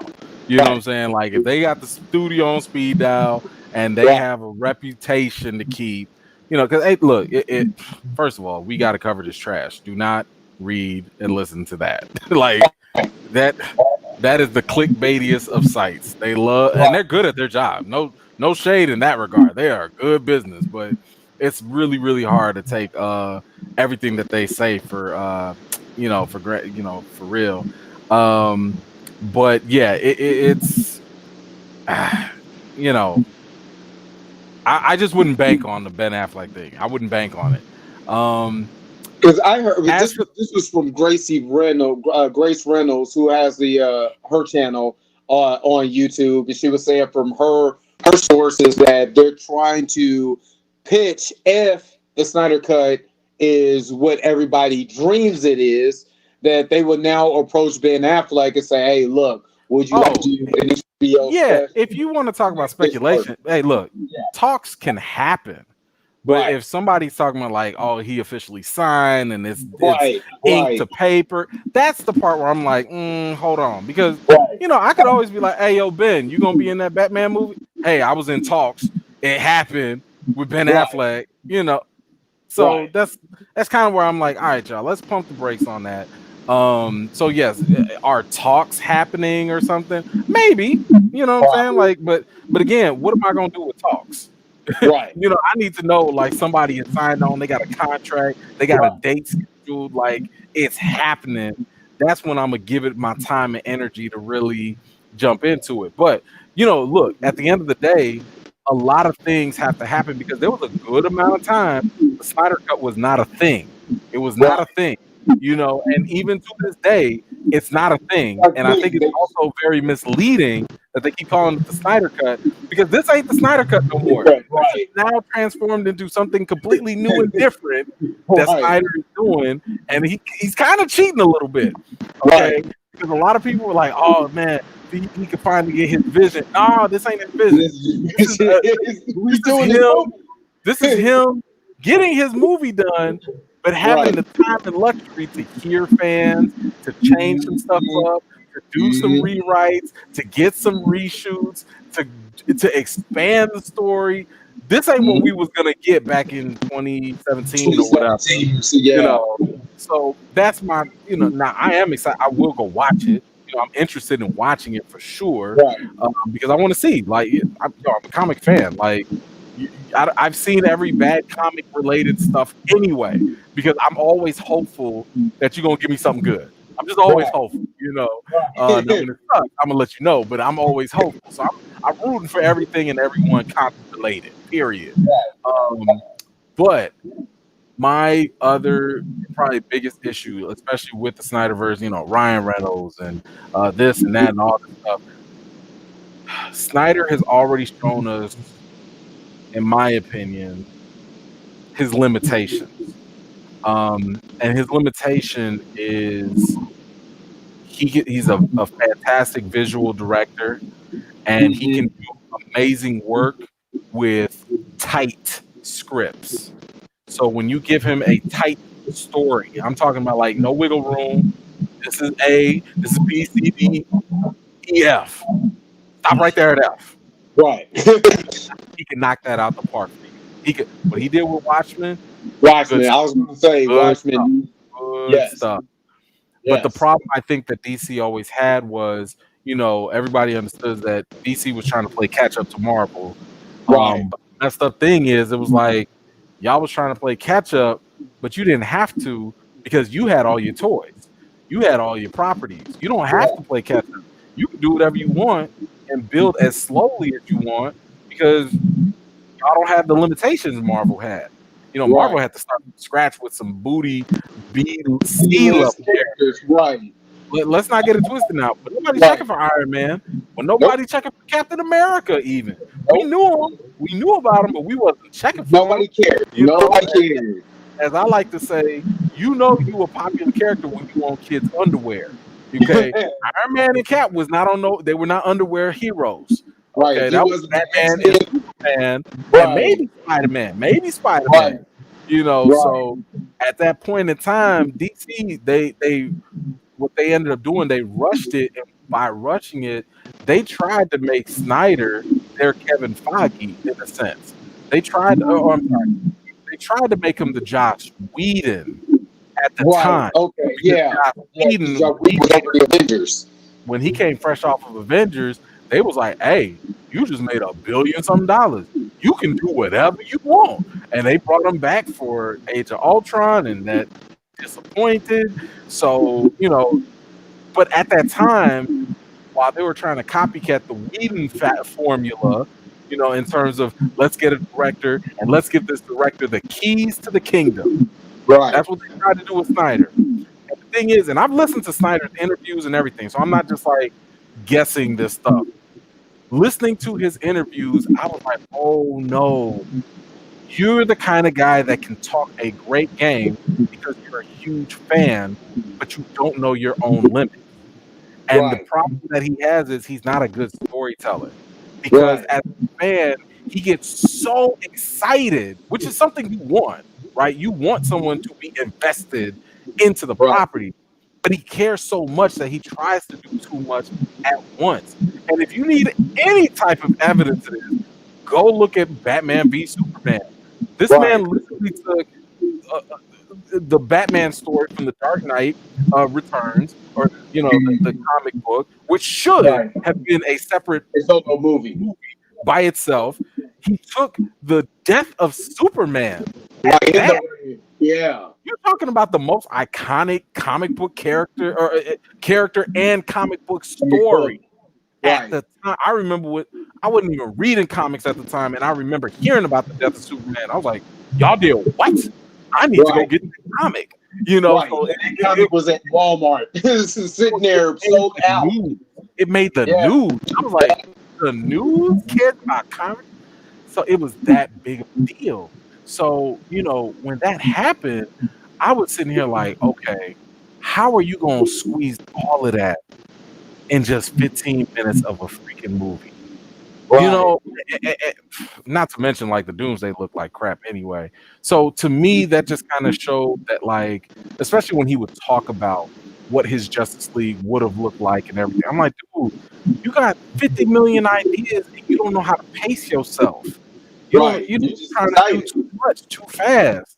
So it's Right. like I can't sit here and really have a bunch of confidence in him because I don't trust his ability to handle franchises. You want to give him Suicide Squad, perfect, Right. no problem. Right. But a franchise that builds off of other stuff, because that's what Justice League was supposed to do. It was supposed to open the door for other things. That that's not his lane. It's not for him. And then when they introduced Josh Whedon into that Justice League movie, Mhm. and you see the mix of the two, and it's so horrible. You know, because you had Snyder's cuts. You could see where you could tell just by the lighting. Okay, that was what Snyder wanted. Right. Then you could look and say, "Ooh, that's yeah. Josh Whedon. Yeah, for sure. That's Josh Whedon." So and it made the movie worse. So and I tried to go back and watch Batman v Superman. I went and watched because everybody said the extended cut is better. It's not. It's not to me. It's better than the theatrical one. It's better than the theatrical version, but I'm But so what is caught that up. Right, but I'm so caught up in the characters, and still stuff didn't make any sense. Like my man Jesse Eisenberg's version of Lex Luthor. Yeah, I could not stand him. so stand him. So I'm still watching it, and I'm still trying to. And there's a couple beats that that makes a little bit more sense compared to the version that came out in theater, the theatrical version. But the characters are so. Well, again, that's Snyder pulling. He wasn't even supposed to be the traditional Lex Luthor. He was Alexander Luthor, who was from a different Earth. At the time, not saying it was a different Earth in the movie, but he pulled that character from a different alternate universe to put him in there. And I'm like, you can't do that. Right. Because what he tried to do what Marvel did with Sam Jackson, because they pulled that Nick Fury from the Ultimate. Yeah. But at the same time, the character remained the same. The only difference was just that he was black. He didn't change. The essence Right. stayed the same. But this Right. character, this Lex Luthor or Alexander Luthor, was very different. So you're bringing in this alternate version of this character, and it's not the character, and it's confusing because we've had the Richard Donner, Superman, and we Right. knew what Lex Luthor was back then. We've had all the animated stuff, to know who Lex Luthor is, and Right. then now you Smallville's bring in, version of Lex Luthor. yeah, but now you bring in this alternate version that's not really that same version, and it's like, bro, you're doing too much. Once again, you doing too much, and it's not. You can't do that with casual moviegoers. You can do that with, like if this was the animated DC stuff, different, Right. because the animated DC stuff, you're talking to a very specific niche of people. Right. These are people that probably have read the comics. They've probably watched all the previous, animated stuff. We okay. Yeah, you want to go into multiverse? Fine. You ain't even got to explain it.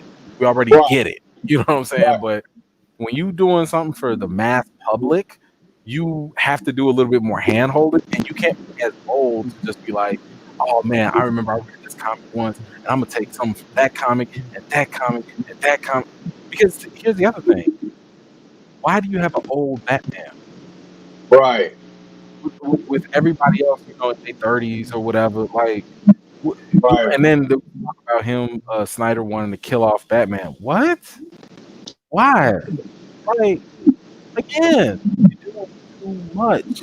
So So basically, Zack Snyder is the Russell Westbrook of, of Hollywood. You but got hey, Kevin Durant there, and you're he'll put still up the doing points. too much. He'll put up the points. He'll do the What a assists, point! but them turnovers, Right. turnovers are the problem. He triple double with the turnovers. So again, we got emails movie review. We've been in here for an hour and a half. Actually, we've been doing this for like two because we had the audio issues earlier. So again, I appreciate you stopping by, man, and chatting with me.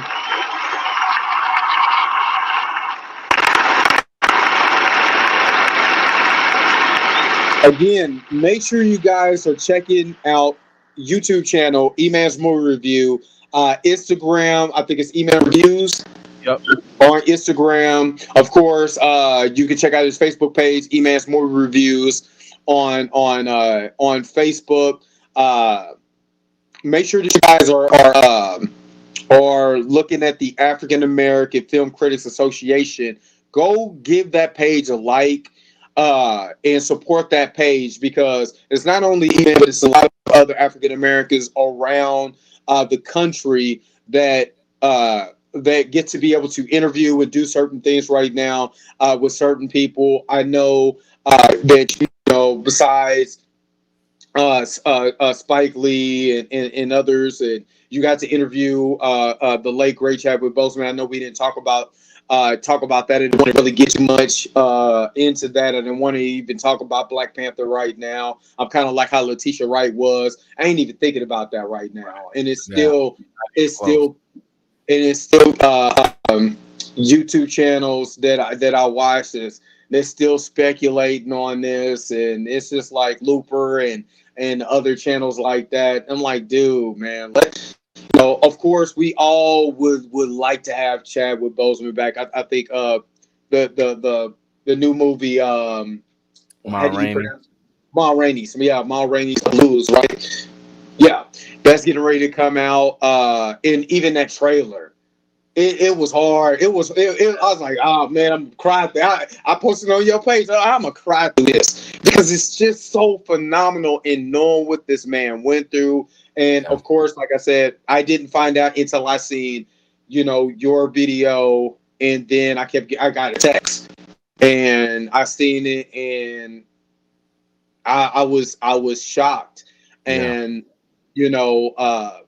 just to be able to be that kind of human being.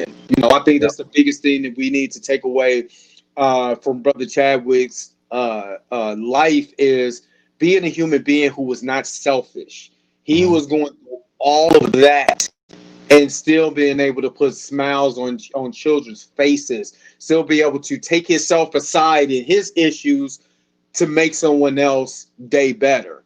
And I think you said that on your page too. Once we, everything kind of passed, he was like, take the time out to be able to just enjoy this life no matter what you're going through. And that's literally what his example was. So I really can't wait to see this movie. I just seen that one incident, he's getting into his character and he's yelling. I'm like, man, stop doing it, man. Stop doing it. So, because he's just that phenomenal actor, and I know that we'll miss him, and I know, they're gonna have to answer the questions to Black Panther soon. I'm just not gonna do it today because Right. I'm still kind of in that midst of just enjoying his work still, and trying to Yeah. remember that before we even get to Black Panther. But before I let you go, do you have any final words for the audience and just again where they could be able to contact you at? Yeah, no, nothing too crazy. I mean, definitely hit me up on, at Eman's Reviews. That's good at Twitter, Facebook, and Instagram. YouTube channel, Eman's Movie Reviews. Make sure you subscribe. Facebook fan page is probably where I'm going to be more active, just where you can get the news, the trailers, the memes. Um, Yes, get you the know, memes. just have a good time with different conversations and stuff.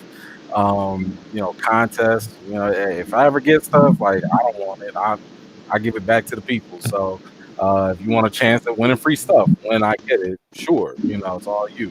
And I forgot to mean you kind of your birthday is what, the 28th? 23rd. 23rd, and mine is the 26th. So when I seen your thing, I'm like, man, I get me a chance to win me something. Yeah, man. And I usually it's funny because I just be letting my kids pick. I'm like, I don't want to be. I'm like, yo, pick a name here. Just all right, you want it. All right, whatever.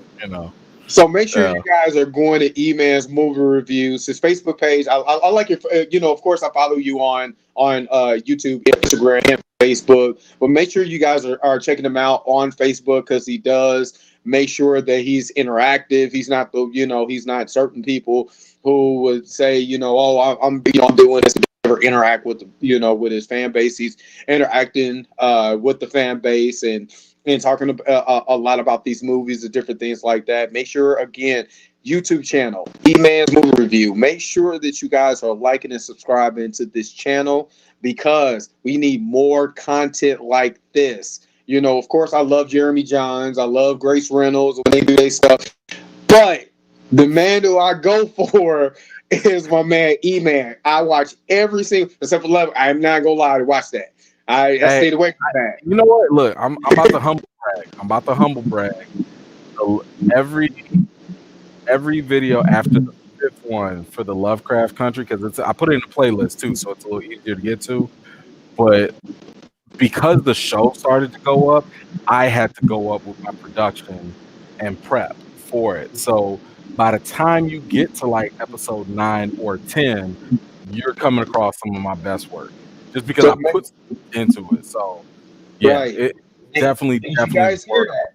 watching. You hear that? The man spent 12 hours. Y'all need to go up and go like it and share it, or I'm gonna find all of y'all. It's almost close to Halloween, so you already know I'm gonna find y'all, and it's gonna be something nasty. So go ahead, like and share this man's stuff, so you could be able to have more content like this, more people to go to. You know what I'm saying? That look like us and get another aspect of movie reviews. And again, go to the AAFCA on YouTube. There's other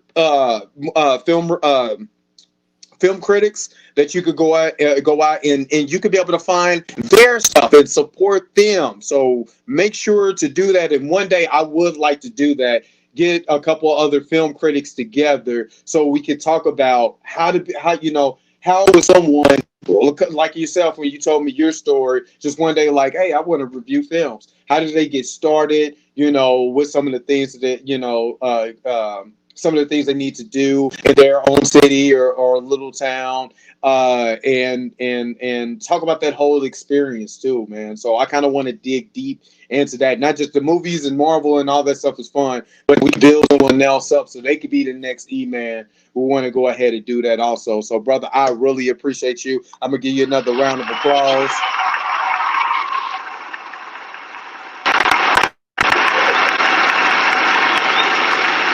Again, E-Man's Movie Reviews on YouTube, E-Man's Movie Reviews on Facebook, E-Man's reviews on Instagram and Twitter. I don't even know who still uses Twitter. Well, I know one person who uses Twitter all the time who shouldn't be, but I ain't gonna talk about that. We all know who that person is. I only go to Twitter to see what he talking about, and I'm like, man, Simone, yeah, let me get back off. So he got the compound V, y'all. I'm telling you, after this election, I'm gonna tell you this. They were like, look, remember that stuff I took? Here it go. I'm there. Let's not get into that. But again, E-Man, I appreciate you, brother. Thank you so much again for getting on my platform.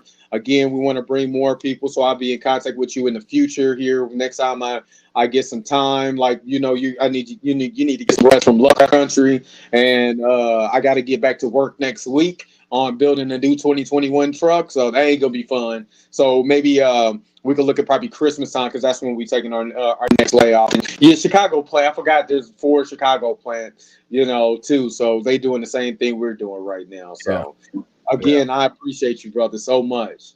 Thank you, man. Appreciate you. All right, man. Again, I'm gonna say this one more time. E-Man's Movie Reviews on YouTube, Facebook, E-Man's Reviews on Instagram. Make sure that you check this man out, liking and share his content, like and share those memes. His memes are classic. I'm trying to be a meme king, but he keep beating me to it. So go ahead and make sure you guys are checking him out. Make sure that you like and subscribe to this particular podcast. I love y'all. Peace, shalom to everyone. I am out.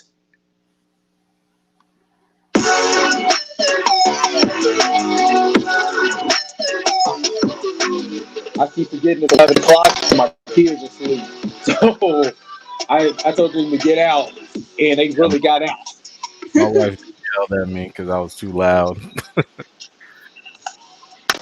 think it's still live. No, the audio version is done. We're just live on here.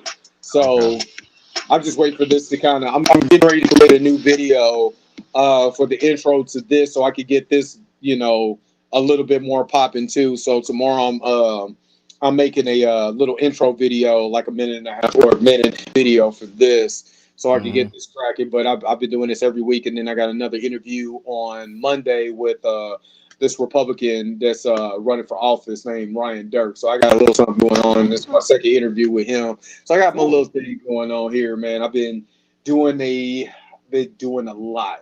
This podcast. I just need to be able to stop buying toys. My collectibles are reinvesting into this and posting more of this stuff though. But I can't help it. They got He-Man back, and I was like, and then my wife was like, because I got my 80s thing now, so I'm getting the Ghostbusters from Hasbro right now, right? So only thing I'm missing is Winston, and then Zool and Dana, and I'm good, right? So we in there. I'm like, oh, I just need 3 more. That's then I'm done. I turned around. She was like, He-Man came back out, and here Battle Cat. I never got to get Battle Cat when I was a kid. Here Battle Cat, He-Man, and they all there, and I'm like, see, this is why. This is. See what I'm saying? You're supposed to be helping me get off of the kick, not helping me. But I can't. So I got a couple things going up before I get back to work, man. But again, I appreciate you, brother. You're just dealing with the technical difficulties, man. So I will be, of course, sharing and liking your stuff. I'm gonna finish Lovecraft Country tomorrow, and then go back and watch your video, so I can kind of be like, oh, okay, I see your perspective and everything. So. Yeah, man, it's you're gonna be in for a fun ride. The last 5 episodes. Yeah, it's if you thought the end of 5 was something. The end of 5. The end of 5. You're gonna have to take a break after some of these episodes. Okay. Like after every episode, you're gonna have to be like, all right, I need to collect myself real quick. It's just gonna be too much. Too much. So hopefully they haven't said anything about a season 2. So hopefully they could do They said they're in talks. So I mean, to me, I'm like, this is like it's hard to gauge because We are talking about it as in black folks, Yeah, but the masses is not talking about it. if other people aren't talking about it, then maybe they don't care. So I don't know.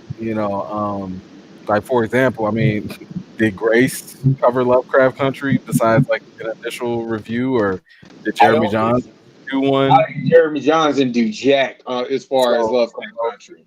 which I'm fine with, because that was Right, actually another reason why I was like, let me jump on this because I got a feeling they not, and if right, they're not jumping on it, then that means that's an open lane for people like myself to get some exposure, because right, if it's like Avengers or whatever, more people are going to go to these bigger channels that are more established before they come to me, unless you've been rocking with me from the beginning, then, but, for stuff like this, like I've seen people in the comments too, by the way, on the videos, because they catch stuff that I miss because it's that much stuff.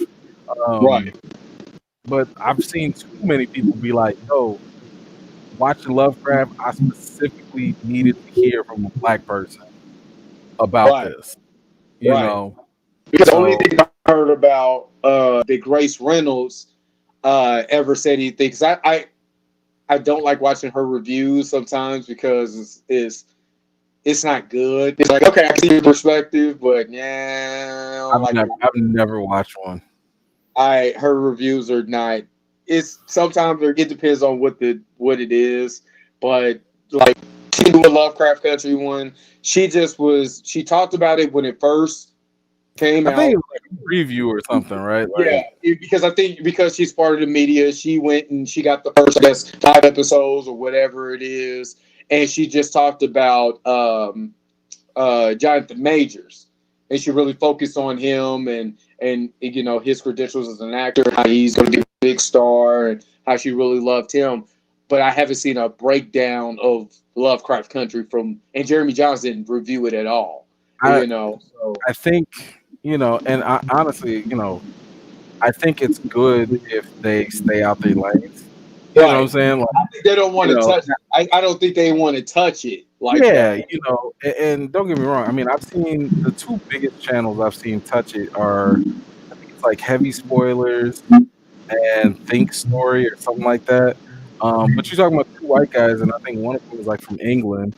So, I don't know how woke they are or not, but what I do respect about them is that they either do whatever research that is necessary, or they just say like upfront, like, "Yo, I'm probably gonna have some blind spots, so let me know." And, we move on from there. And honestly, that's the best you can do, if you're going to go that route. And I mean, I don't know Grace or Jeremy Johns that well, like that. But again, when you're dealing with racism, that Yeah, is always going to be a sticky subject, especially for your audience. So if you don't know how to articulate yourself right, properly, that is going to be problematic for you, right, especially as content creator. And I mean, I talk about race like all the time. I read books right, on race. Like it's not. I'm comfortable having that conversation, and right, I talk to people that are not black about race. So right, um, I understand their apprehensions. I also understand their misunderstandings. So it's a lot easier for me to talk about these things. Especially like in my breakdown videos, like I really try to dismantle a lot of ideas. And I won't tell you like the big question that I ask, because I give people kind of homework in a sense for some of the videos, and I'm like, okay, you saw this, and this. These are all real. When you put it all together, what do you think about this today? Like, how does that reshape your perception? And for a lot of people, at least the perception I've seen has been pretty positive from non-black people. right, Non-black people were like, "Man, I'm from England. Man, I'm from Australia. Yo, I'm from Switzerland. I'm from Germany.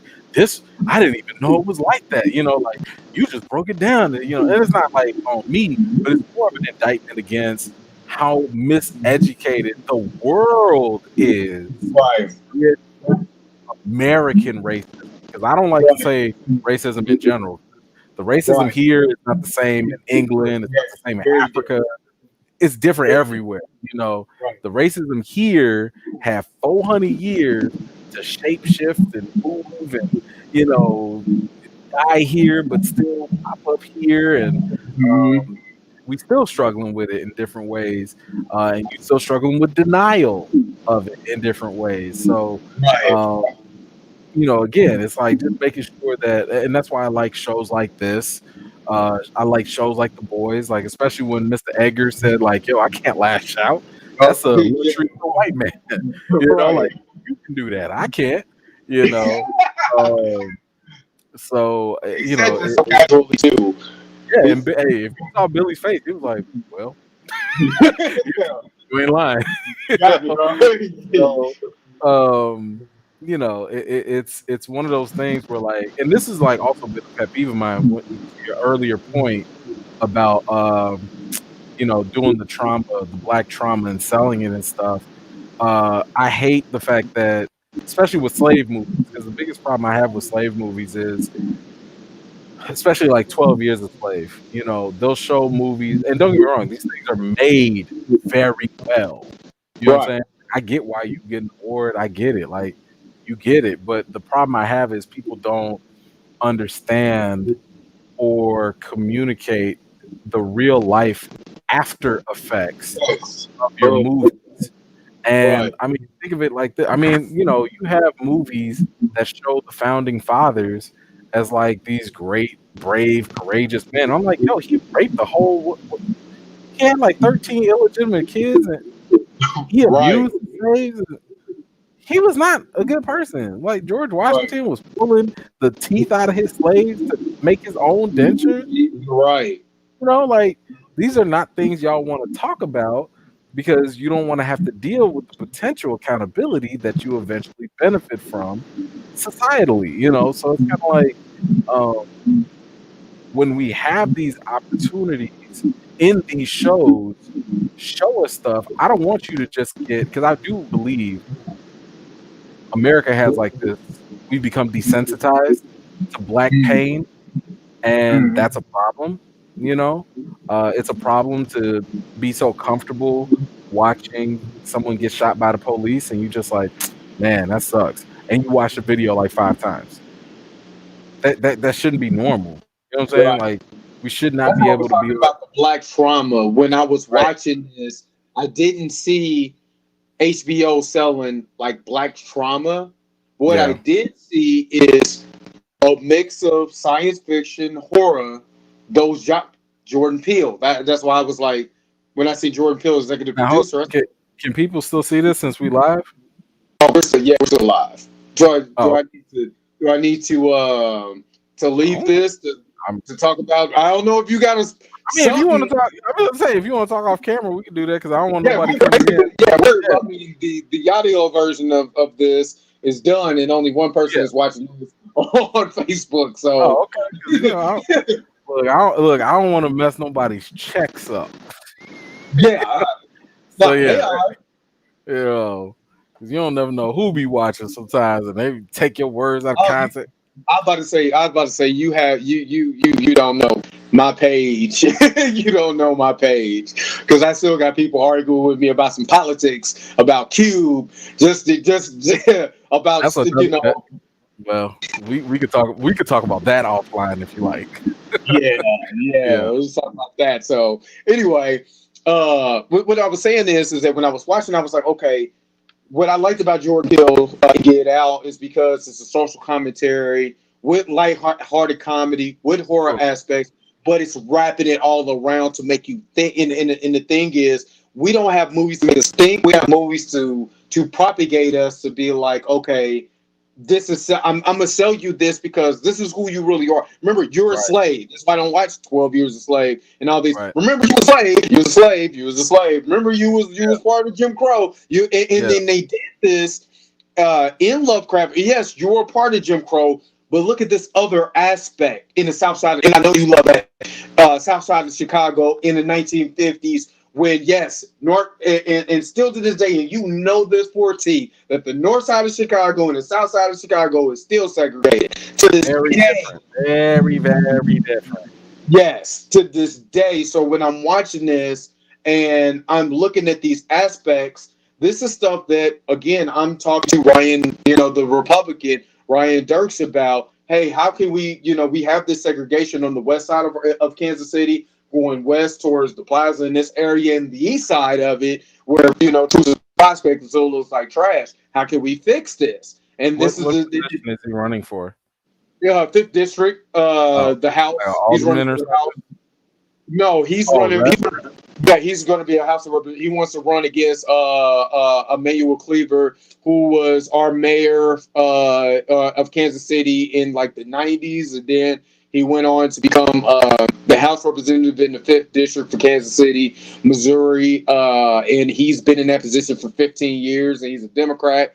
Yeah. And slowly but surely, stuff has changed. It's still the same, put it more like that. So he said, "Hey, I want to." He's a little younger guy, so he said, "I want to do something different." So Mm. these are the questions that we're asking him. If you want our vote and you're a Republican, why should we vote for you and this, that, and the other? And I had a really good positive interview with him on that was I want to say about 3 weeks ago, 3 or a month ago. We had a really good dialogue, and then he was like, "Hey, we need to do this before the election." So we picked the 26th to do this again at 5 o'clock, and he got some answering to do. So because he said something that was that a lot of people didn't like about why are you blaming the white man, was where he said historically and genetically we can see who's superior. So he has to answer for that one because yeah. So he's gonna have to answer for that one because he tweeted it. So I got to bring that tweet up. So I ain't gonna listen. Hey, yeah, we talk about the politics, but let's talk about this tweet real quick because you want let's talk about this tweet. So Ooh, yeah, that's yeah, okay. yeah. I like him. I'm not gonna say I don't. I like his personality. I like some of the Yeah. policies he got. Some of the policies I don't like, just like with any politician. But I like you. I might actually vote for you. You're gonna have to answer for this one because I got Hmm. books too. So if I start bringing up the black image in the white mind and start talking about the racism that went against us, the three-fifths rule and all of that, and Darwinism and all of that, then if you're subscribed to that, I can't fool with you because this is misleading and ridiculous and already been proven to be false. So what can you say about that? So yeah, yeah, Mm. yeah, Mm-mm-mm. yeah. Y'all Anyway, have fun with that. yeah, that's what I said. Yeah, you gotta kind of follow this channel to see it's all over the place Yeah. when it comes to commentary like this. But yeah, even in this show, like I said, it showed a lot of aspects. Like I said, I'm not on episode 6 yet. We haven't went any further than that. We're gonna do that tomorrow, but I kind of like that they didn't force it either. It wasn't like I'm gonna show you, how bad white it really is. Hmm. It shows you, it just shows you a glimpse of things that my uncles and my grandmother went through, especially from being in the South and being in Mississippi. And they went to, I know that they had that scene where I guess he was coming back from the military. He was walking with the lady. They were walking to Kentucky, and I just went to Tennessee. I was actually gonna think about going to Chicago, and I was like, man, the movie theaters and nothing ain't open. I was like, man, I was gonna hit you up if I went to Chicago and be like, what's the do here? Because we're here Nothing. for my birthday, and Nothing. obviously it's nothing. But we went through Kentucky and Confederate flag, Confederate flag, Confederate flag, Mm. Confederate flag, Confederate flag, going into Tennessee. So it's like, okay, so when I seen the opening scene and all of that, I'm like, I could see this, because I've seen this, and I like that part that they didn't just stuff it and make it like you gonna get this racism and you gonna get this black, all this black drama. It was in a unique type of way, and again, I wondered if Misha get with Jordan, what I'm saying, and kind of pick his brain with that I'm and say, sure. I mean, I think she's also like a student, of the game. yeah, right, You know what I'm yeah, saying? So it's like I feel like she probably admired so much stuff. And I mean, yo, if you're an executive producer, it's not like, okay, here go your money, go do what you want to do. I'm pretty sure somewhere down the line there might have been one phone call, or maybe she's just a fan of his work. A lot of filmmakers and TV runners and stuff, they watch other stuff, like the Eric Kripke from The Boys. They watch Justice League to make fun of it. They watch Yeah, Marvel to make fun of right, it. You know what I'm saying? Like they're right, fans just like anybody else, and they see things and they're like, okay, well, how can I put that in my world that I'm building and I'm trying to do? So I wouldn't be surprised, if like it's not like Us and Get Out were little small hits. Like a lot of people saw that movie and it moved a lot of people. So right. um, I'm pretty sure she was just like, yeah, let me put some little elements in here inspired by you, and hey, I need some tips. What do you think I could do to elevate this horror scene? And, yada, yada, yada. And I mean, in her own interview, she was talking about how, like, even at the age of 4, she's been loving, like, horror movies. So, she's a student of the game. Right, and and I know Jordan Peele was a student of a lot of Hitchcock, and he was a fan of Yeah, Hitchcock. You can yeah, see a lot of the Hitchcock type of theme in there, where right, it's not overly scary. right. It's more of a social tactic, or not social Yeah, tactic, but more of a scare tactic when you look at it socially, like in reality type yeah, of type. yeah, I think he does social horror. You know what I'm saying? Yeah, Where like social horror. the monster is not an actual monster; it's some Right. form of people in society that is the villain or the monster for him. Um, which I think is great. I mean, look, if I ever, if I was rich and I had the time and I had to go to work and I was making a film or something, I would probably do something similar to James Wan, who did Insidious, Conjuring. Because I think personally, and I say this all the time, he's this generation's Wes Craven. Dude is ridiculously talented as a director. It pisses me off that all he does is produce now. Because I'm like, dude, people can't do what you did. They can't do what you do.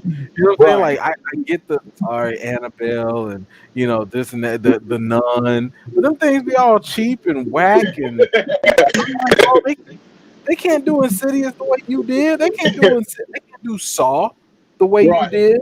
They Right. can't do these Right. things the way that Right. you did because you came out the gate and you hit us with new, innovative ways to scare Right. people. It wasn't just 1, 2, 3 jump scare. You did some things that made my mind be like, wait, what? Wait, what? Huh? Right. So Right. uh, Right. again, it's whoever you pay attention to and you work with, you're gonna learn from them. If you're fortunate enough, you probably get some tips and stuff, which I'm sure Misha did, and take it from there. Yeah. I'm like I said, I'm just enjoying it, enjoying this series so far. And like I said, the episode where they have the dead bodies. I think that's episode 3. 4. That's the 3. dead bodies under the thing, and they had the baby head with the body, and I was like, Laughing. That was kind of funny. That was kind of funny. I That was said, kind of I turned around to my wife. I said, dude, this looks like Goosebumps. I was like, if you Yeah. watch the Goosebumps, when they had the scary monster, would it be something like off the wall ridiculous? When I I seen thought it that, was like a whack Toy Story situation going on. Yeah, I and seen them dolls was coming for Sid. that. I'm watching this and I'm cracking up. But then I'm listening to the song, but in the music, oh my goodness, having Raphael Sadiq. Everything is consciously put in. Everything. Oh, when the church song came on, and I heard, because I knew that she was, because in the earlier portion of that episode, she was in the church, and she was from. We've all been there where we felt like we wasn't worthy. Oh, it hit me in the feels. Oh, Yeah, it hit me in the feels yeah, because then they showing almost the side of every person who feel like that they're not worthy, but they can save somebody. Oh man, I'm yeah. like, boy. I said, some pastor gonna watch that and he gonna be preaching Oh, that on his Sunday video.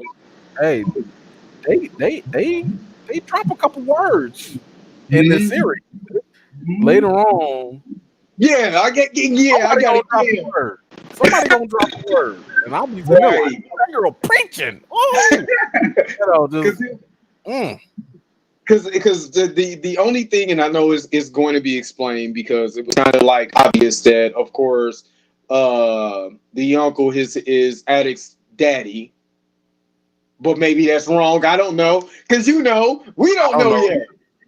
because because it's insinuated, but it's not really said. And then the whole his father, and I really think that they did the homosexuality of his father good too, because the whole time I was like, just come out, just come. What I mean by that is that when I'm watching, first of all, that scene, it threw me off first. I was like, look, okay. I'll just say this. I'll say this.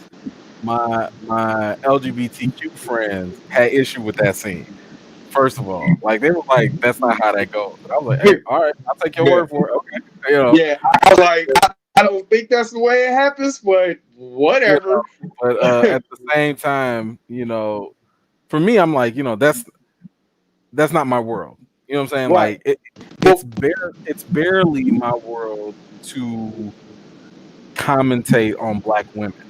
Right. The only reason I am somewhat familiar with black women is because I'm married to a black woman and I have Right. black daughters. So, Right. that's my entry point into just talking about it. And I'm not even talking about it as an expert, like this is how black women are. So, no, I'm like, yo, I listen to black women. They tell me that they ignore. Yo, I just saw this theme in here that they are being ignored. This is what black women have been telling me, that I'm sharing that with you. You know what I'm saying? Right. This isn't E-Man's insight. This is my observation based off of what I've experienced and heard from Right. other women. Now for the LGBTQ community, I've seen people in my comments because, again, I'm not going to comment on something that I don't have insight on. You know what I'm saying? I'm not going to be like, oh, man, they did Montrose bogus, or oh man, they did them great. I don't know because Right. I don't know that struggle. You know what I'm saying? Right. Even for my LGBTQ friends, like that's not the kind of conversations we have. You know, Right. about that. If they want to share it, of course, I'm here for them. But whatever. So, but I have heard some critiques from that community that was like, oh On man, that scene, not so much the or scene, but was like it the because treatment. It was more so the treatment of the portrayals. I right? mean, I Okay. remember seeing somebody write like literally like a whole article about how this whole show is terrible against LGBTQ, and I was like, first of all, you only have the first 5 episodes. Like so it's hard for you to sit here and say what they're going to do or what they're not doing with the character until you actually finish the series. I'm not Right. saying you should have the right to feel that way, but it's kind of like you have to actually see where they're going before you just come out with like a 4-page essay about how terrible the show is. Right. But you do have, for example, so you finished 9, so you saw what happened with the Native Americans. Well, yeah, Um, I seen the that was the episode. Was that episode 5? I think it was Where 5. So, even Misha Green, because she was getting held to task about that, and she was like, "Man, like y'all just brought him on just to get rid of him and stuff. Like that's bogus, And right. she admitted, you know, I failed at that part of the storytelling, in terms Right. of like representing them and stuff. And I just kind of say all of that just to say that like this show tries to do a lot at once. Mhm. But the problem is, one, and this is an expectation with all the black community, period. Whenever someone does something great, we still want excellence. Right. Like even if you do a great job, it should have been better. Because Right. it kind of goes into that old mentality of we got to work 2 times harder just to keep up, Yeah. and or be Something 2 times explained. as exceptional just to, Right. Something that's explained in Lovecraft Country too. huh? I said that's something that's explained in Right, Lovecraft Country too. right. So, and kind of one of the issues that that happens with the show is, there is an unrealistic expectation for this show to address and represent and to portray every black story, every black perspective, everything. Right. And I'm like, it's never going to be able to do that. No one show is going to be able to do that. It's not going to be able to show you every single historical event. It's Right. not going to be able to show you every type of black person. It's not going to tell you every type of emotion that black people feel in specific situations. You don't have enough time in the day because we've had full centuries of, Right. of issues, and the same way there isn't just a one size fits all solution. One show ain't about to do all that. So yeah, it's going to come up short in different areas because, like you said, even with the African spirituality and stuff, some people were like, "Man, that's not enough." Right. Other people was like, "Yo, there wasn't enough Christianity," in Right. there. I mean, one of the issues I had, I was like, "What black kids that just came fresh out of church are playing with a Ouija board? Stop it! Yeah. Stop it! Stop it! Yeah. What? Yeah. In the Yeah. 1950s? Stop it!" Yeah. But Yeah. again, that's your story. That's your little story. Fine, but that's what I'm saying. Like, you're not gonna always touch everything, Right. and and that's why even in some of my commentary for that specific scene with Montrose that you were talking about, I was like, yo, like, y'all have to keep in mind that we cannot bring in our 2020 progressive mindsets Right. into To a story. 1950s. Yeah. We're talking about like the decade of conservatism. Right. I This think it's based in Make America Great Again. 1954. Yeah. That's Yeah. when the good old days. Black folks, Right. we don't have no good old days Right. until it was like centuries ago. Right. And so it's a tall task, but yeah, it's still gonna have some shortcomings here and there. And I think we just have to be okay with that. Yeah. My thing was finally just allowing him to embrace the fact that he is gay. And I think that's the part that I was taken out of it. Now, of course, I'm like, I'm not gay, but I know that that's not the way it goes down. You know what I mean?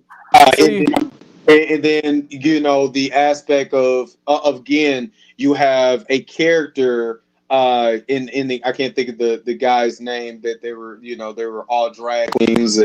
You have that whole entire scene and how uncomfortable he felt until he kind of got into his comfortability, and that's what I was saying. I want to just see him being comfortable in his skin. That you will get more context for that later. episode 9.